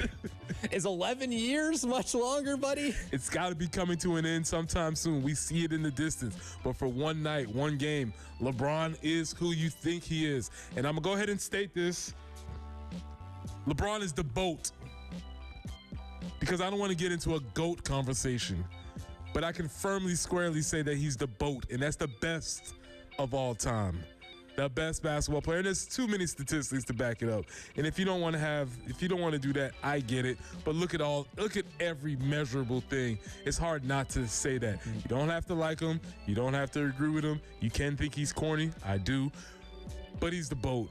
And he's been doing this for 23 years now. 23 years this man has been at the top of the NBA. It is amazing. It is fantastic. Enjoy it while it lasts. Elijah, those are our thorns, buds, and roses for the weekend. Isn't it amazing that at 41 in a playoff series, he is scoring 21.5 points, 8 rebounds, 9 assists a game. Oh, and he's doing that without the 2 best players on the team. Yeah, LeBron is looking around like, hey, I'm supposed to be number 3 here. I didn't plan on doing this. I planned on playing a whole different role. Oh, you need me to score all the points? Fine. Fine. Drop all the assists? Fine. I'll do it. You know who the second leading scorer for the Lakers is in the 4 games this playoff series? Dalton Knecht. Dalton Knecht is the 10th leading scorer. Okay, all right. I think. Hey, something like that. That'd be Luke Kennard. Same guy. I mean, sneaky athletic Luke Kennard. That is the second leading scorer for the Los Angeles Lakers in this series. Oh, the third one, Marcus Smart. Come on, man. And they're up 3-1 in a playoff series. Hey, stop playing around, LA. You want to move forward. You need to do this now.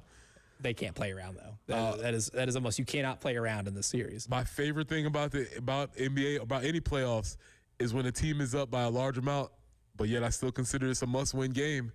It's 3-1, must win. Got to do it. Oh, you cannot go to Houston with a chance for them to tie this thing up. Don't do it. Don't play.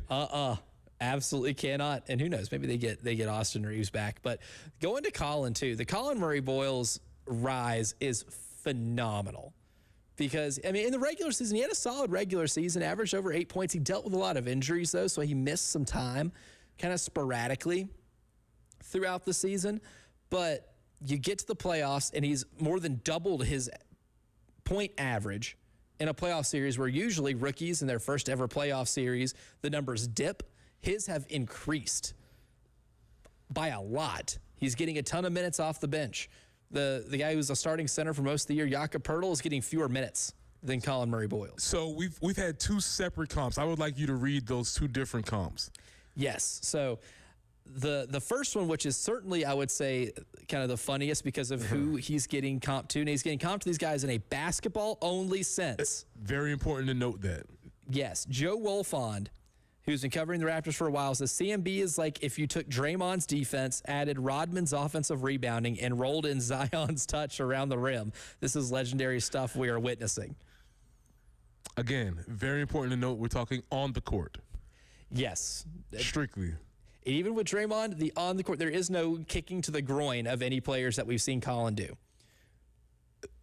How fitting was it for Draymond to get kicked out of his last playoff game? Yeah, that's how it should be. It's perfect, right? That's the only way. It's the only way he ends antagonizing the crowd. Steph's looking at him like, come on, man. This is perfect. It's like Kobe, the only way he could have gone out in his career was taking 50 shots in a game to score 60 points. Some things just have to end this way. Yes, that's poetic. It is poetic for it to end that way. So that was the first funny comp. What was the next one, though? Because I thought this one was really good. Danny Green, who won NBA championships with the Raptors and the Spurs, went on a kind of Toronto-based podcast, and he compared Colin Murray-Boyles to a more athletic Zach Randolph. That's great. Which is a really good comp. That guy played in the league for a long time and did a lot of good stuff. Man. He was a lot of fun. A great player, great franchise-type player. One of those guys who did everything right on the basketball, on the court. On the court. Again, another emphasis here, on the court comparison only. On the court, but was a franchise staple in an outpost type of city where those fans really, really loved him. And CMB has that type of potential because he does all of the things that basketball folks, and I will say Toronto, those are real basketball heads. They are. They appreciate the game. They will appreciate the things that he does on a court. And the thing about Colin, too, maybe the most impressive play that he had all weekend, out of all of the floaters and, the great offensive rebounds that created second chance opportunities, which in a game in which nobody shot over 40%, either team shot over 40%, those 5 offensive rebounds loomed pretty large in a 5-point game, right? That helped seal the deal. But what really helped seal the deal is the defensive stop he got on Donovan Mitchell, one of the league's best scorers.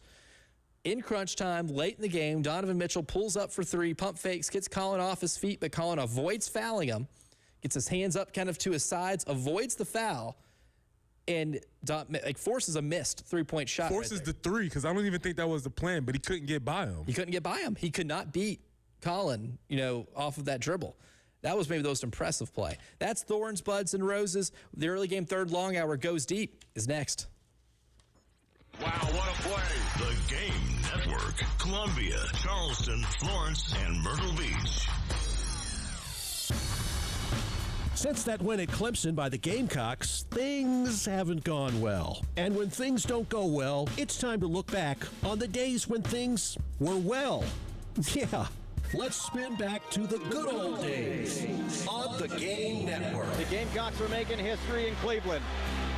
They'll be the 10th team, the 5th program to go undefeated and win the national championship. They will avenge their loss to Iowa from last year.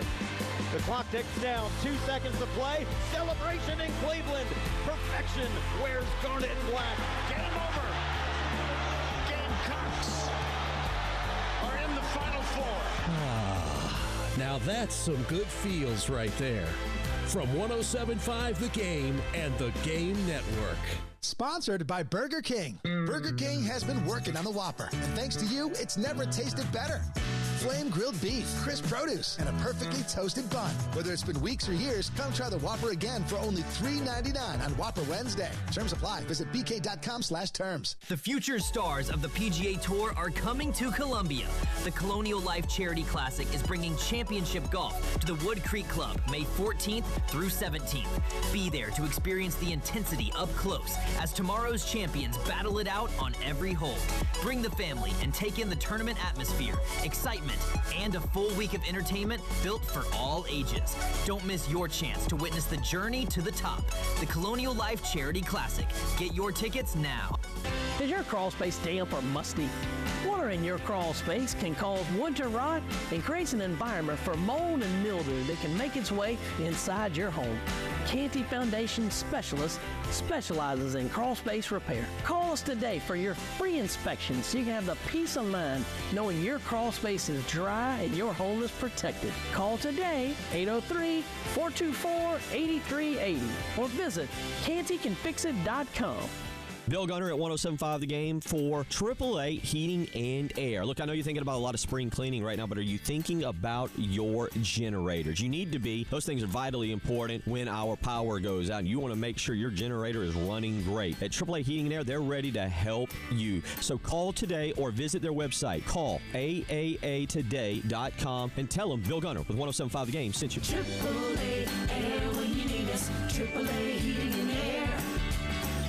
The Gant family with Pioneer Tree Service has been taking care of trees in Columbia and surrounding areas for over 48 years. Pioneer Tree Service provides tree and shrub removal, pruning and thinning, tree planting, cabling and bracing, raising tree canopies, stump grinding and removal, storm damage services, property cleaning and grading, right-of-way maintenance, and more. They also provide 24-hour emergency tree removal. They can also handle the removal of diseased and dead trees before an emergency happens. Call them today for a free estimate. 803-794-8253. The Gant family and their team at Pioneer Tree Service can be trusted to provide professional and quality tree services with affordable pricing for residential or commercial jobs. Ashton Smith called Pioneer Tree Service and said they came when she was leaving for work, and when she got home, the tree was gone as if it was never there. She was so impressed with Pioneer Tree Service, she will definitely use them again. Here's one of the Gant girls, Madison Gant. Call us today for a free estimate at 803-794-8253 or check us out online at pioneertreesc.com. Sponsored by Progressive Insurance. Progressive can help you protect your home, auto, boat, motorcycle, ATV, and RV, and more. And if something wasn't mentioned that you had in mind, find out if it can be covered at progressive.com or 1-800-PROGRESSIVE, because it probably can be.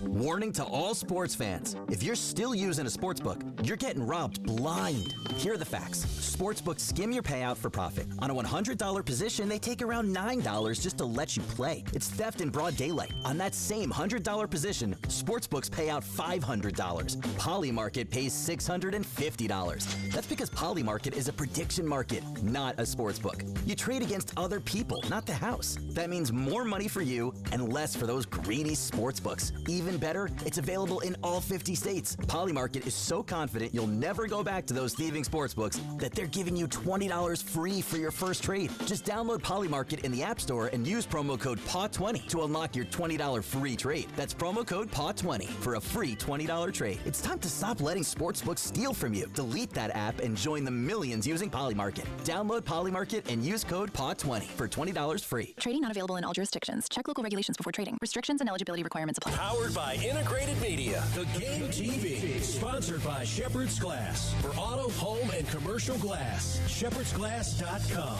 In Chapin and West Columbia. The Game TV. Sponsored by Shepherd's Glass. Shepherd's Glass.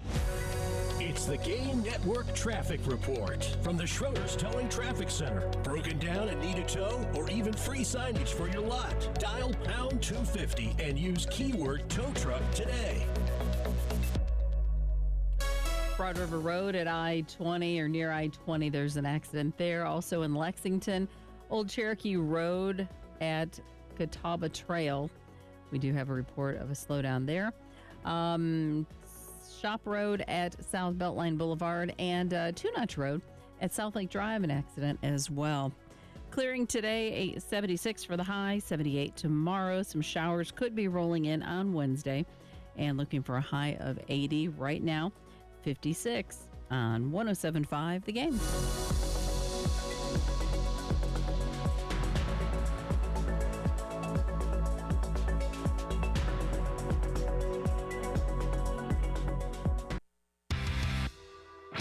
The Early Game. With former Gamecocks Preston Thorne, Elijah Campbell, and Jen Jensen.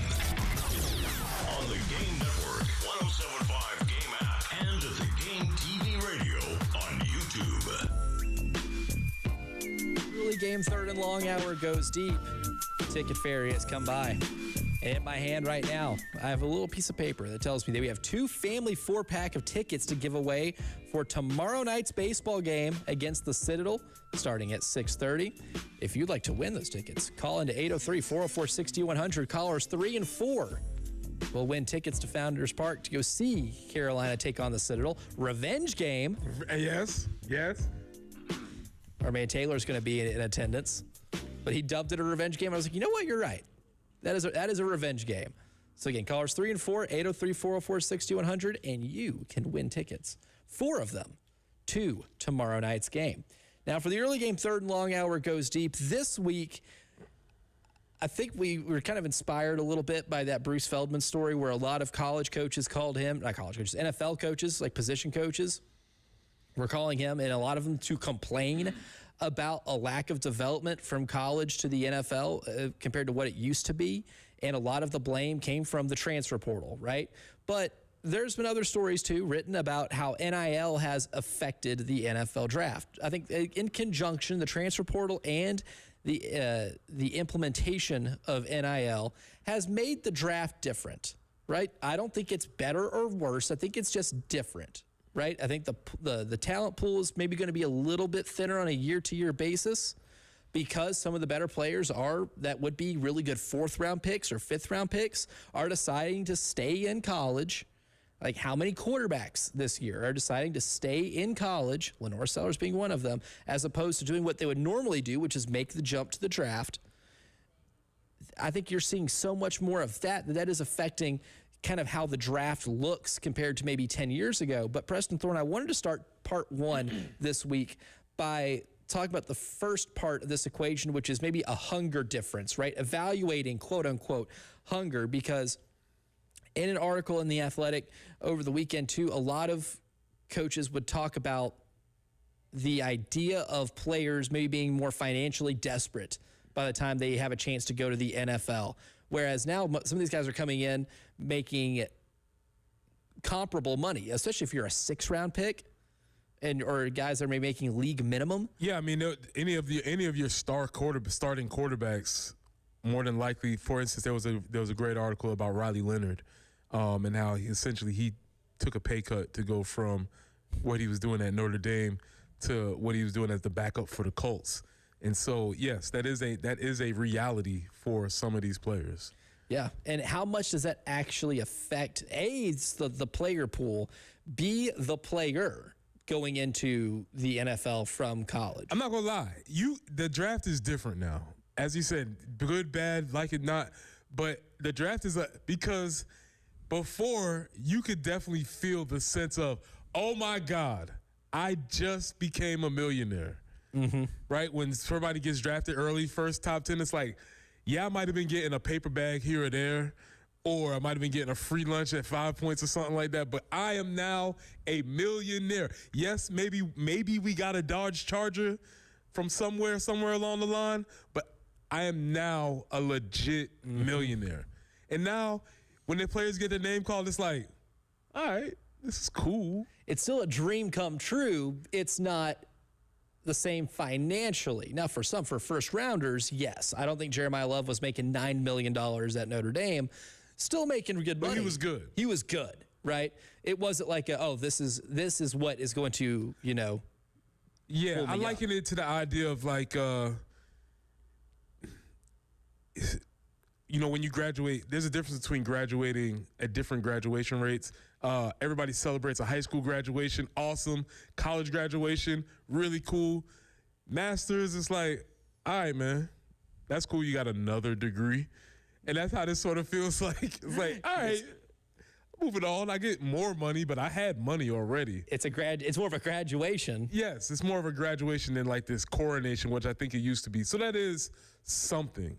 But it gets kind of icky when you're saying, like, I don't know if they're going to be desperate enough to play this game. Like, I think that might be an overgeneralization. Yes. For a lot of these guys. Because what you saw a lot of players still with the idea of, I'm getting to accomplish the dream that I have to play at the highest level. And it's really interesting when you remove money from the equation, a lot of those players still have the drive and desire to go and be the best. I mean, I don't. How hungry would you, and I'm talking to you going to work right now, and I'm talking to me talking right now, how hungry would you be to do your job with an exorbitant amount of money in your bank account? I don't know if that counts for anybody. Right. It also just depends how much you love it, which is, again, kind of the crux of this entire thing, even before an implementation of players being able to make NIL dollars in college, right? How many of those guys are willing to even go to colleges where they're not going to get paid as much as, a certain other school that offered them because they want to make the NFL? I think that's certainly something that's in play. When guys do transfer, it's not just money. It's if you transfer to Alabama, for example, or Ohio State, there is a chance that you won't be able to make as much money there because there are other players that might be the funds are going to. You're still going to make something, but you could have made more money to go to a place like, I'm just going to spitball a random, power conference school, Arizona State. But if I'm a wide receiver and I just had a breakout year at a place like Eastern Michigan, and Ohio State's offering me $500,000 and Arizona State's $1.5 million, I could still be like, you know what? Ohio State's going to get me where I want to go because I saw their number 2 wide receiver get taken in the top 5 this year. Yeah. A wide receiver who was never the best receiver on his own team taken in the top 5. I have seen all these wide receivers in the NFL, Chris Olave, Garrett Wilson, you name it, that are playing in the NFL right now. They develop wide receivers. My goal in life is to play in the National Football League. I will still go there because of that. And that desire still is what drives them. I don't think it's that, I made this money in college, I don't need to be good in the NFL. I don't think that necessarily mirrors reality as much as some may think. I agree with that. And also I think the idea of you saying that they're not going to be desperate enough, I think that maybe the inverse, it actually proves that they do love the game because they already have money. Yeah. And so if they're already working hard with the money, then it's not this idea like, once they get some money, it's going to change them. Because these dudes already have it. Mm-hmm. And so you don't have to necessarily worry about some of the perils that maybe you used to face when they were going from broke to millionaire. Some of these guys have already started dealing with the universe that involves all of that. So there may be an upside to it where you don't have to necessarily worry about them going through the growing pains of just becoming these new millionaires or whatever that case is. Yeah, I think that's a benefit to the NFL, is you already get a sample size to see how they handle achieving not just on-field success, but financial success, right? If somebody is, being a turd when they get all of that, get all their financial wishes, and then the production dips, I think it'd be safe to say the production won't be there in the NFL if you do give them more, right? Whereas if somebody, they get that raise or whatever, they get a good chunk of NIL dollars and they start producing more, it tells they can handle that, right? That playing in the NFL is a responsibility. Playing with a lot of money in college with a lot of NIL dollars, also a big responsibility. Proves they can handle that and that they can be winners. And we'll give you our winners for today's show coming up next. All my sports. The Game Network. 107.5 The Game in Columbia. 96.9 The Game in Charleston. 100.3 The Game in Myrtle Beach. And 100.5 The Game in Florence. This hour of in-show listening on 107.5 The Game is sponsored by QC Kinetics in West Columbia, the non-surgical regenerative orthopedic specialists of the Midlands. Request your consultation today by dialing pound 250 and use keyword QC Kinetics. This is a Westwood One Sports Minute. Victor Wembanyama is back on the floor, but he's not holding back his frustration. Despite a historic 37.7 block performance to put the Spurs up 3-1 in Portland, Wemby called the handling of his concussion protocol very disappointing. While he went out of his way to praise San Antonio, it's the NBA that the Defensive Player of the Year is upset with. I'm Drake Toll.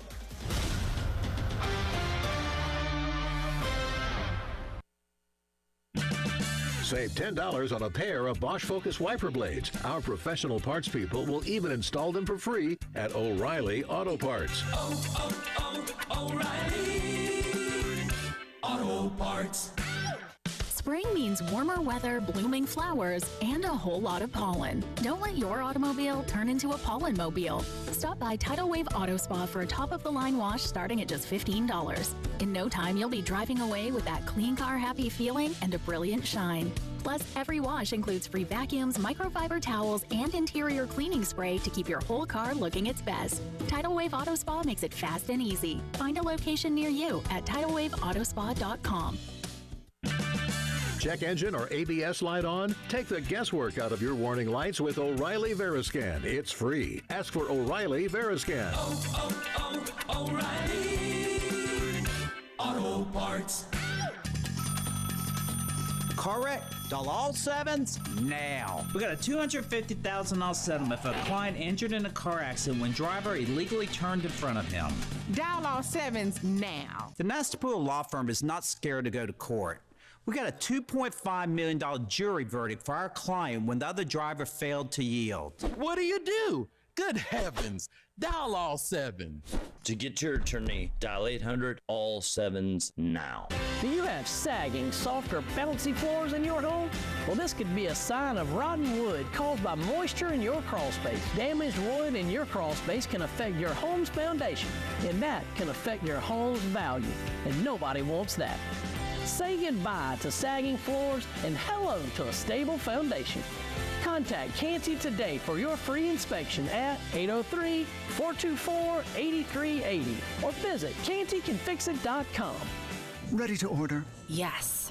We're earning unlimited 3% cash back on dining and entertainment with a Capital One Saver card, so let's just get one of everything. Everything? Fire everything. The Capital One Saver card is at table 27 and they're earning unlimited 3% cash back. Yes, Chef!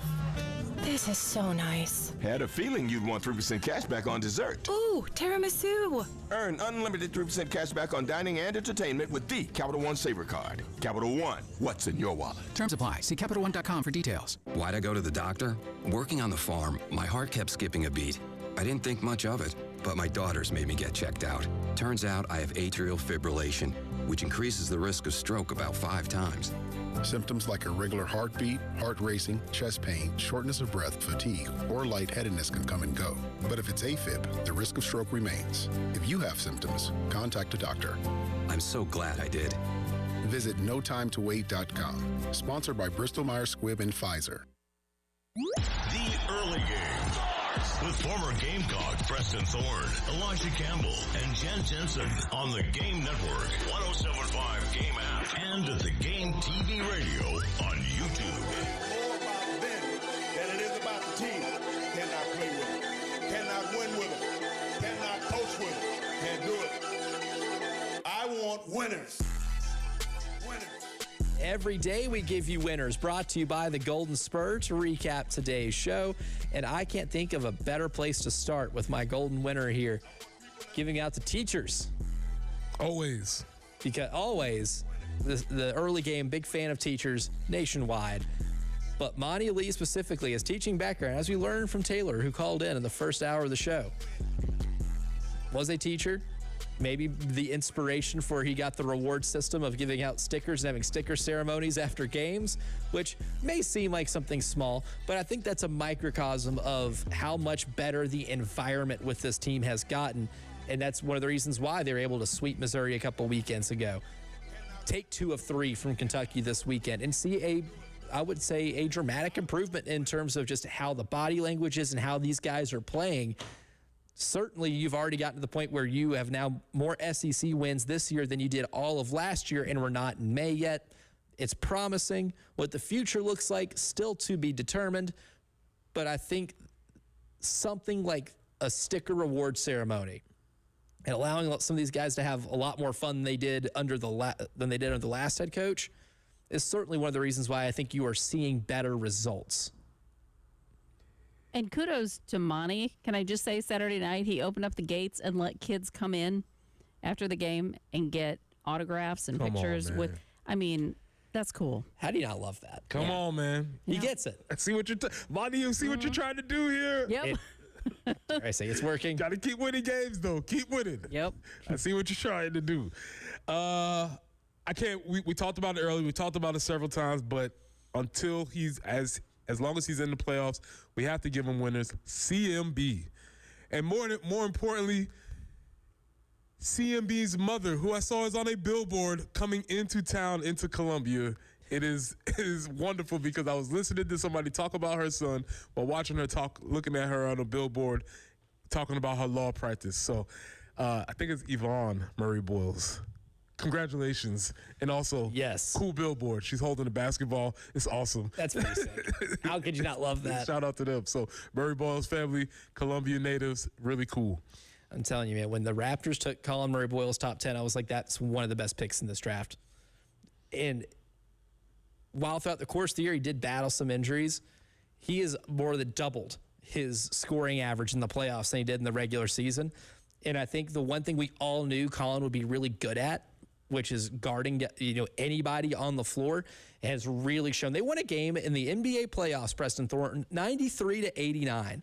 How many of these playoff games do you see where both teams are scoring under 100 points? Sounds like my type of ball game. That's a Preston Thorne type ball game if I ever heard one, right?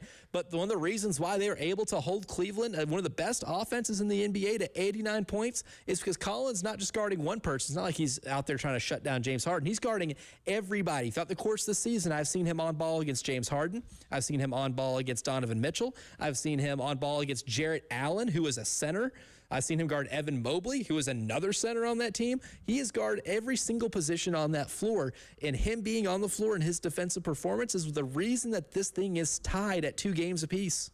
Yeah, the being able to cover everybody 1 through 5 is an asset to any team. Yeah, and like you watched him here and you knew he could do it.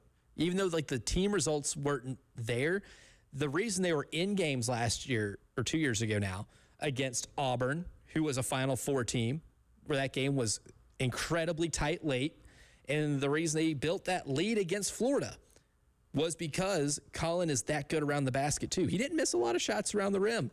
That was one of the big draws to him, was that he was a 68 to 70% shooter around the basket. If he is putting up a shot near the rim, it's going in. I gave this man 41 roses earlier because he's 41 years old and he's still playing basketball, but that's not why I'm going to say LeBron James is a winner. LeBron James is a winner because he finally decided to come on home and shave his head. He'd been running some shenanigans for a couple of years, and I was like, what are we doing here? There was some shenanigans. That's why he had the headband. The headband got bigger and bigger and bigger every year. The line was going back. And he finally decided, listen, I'm 40 years old. I can just shave my head, be an adult about this. Come on home. And I think this is why he's prospering now. You think Nike at one point was like, hey, dog, we can't make any headbands bigger than this. We can't. just a hat on his head. At what point does it become a skull cap, right? So shout out to you, LeBron. Yeah, I'm sure a lot of people feel represented when they see that happen. I feel seen now. Thank you. He came on home, and it's given him extra powers to extend his career to 23 plus seasons. Something that I guess we'll never see, that, and throwing a lob to your kid in a playoff game. It was one thing to do it in a regular season game when it was very manufactured. But Bronny's playing because he has to. Yeah. Bronny's like, wait, what? Austin Reeves out, Luka Doncic out. Oh, wait, you're calling for me? JJ Redick's like, we gotta do what? He calls for the bench, James. And he goes, oh, my dad's on the floor. Wait, my dad's on the floor. He's calling for me. And he goes in there and his dad throws him an oop.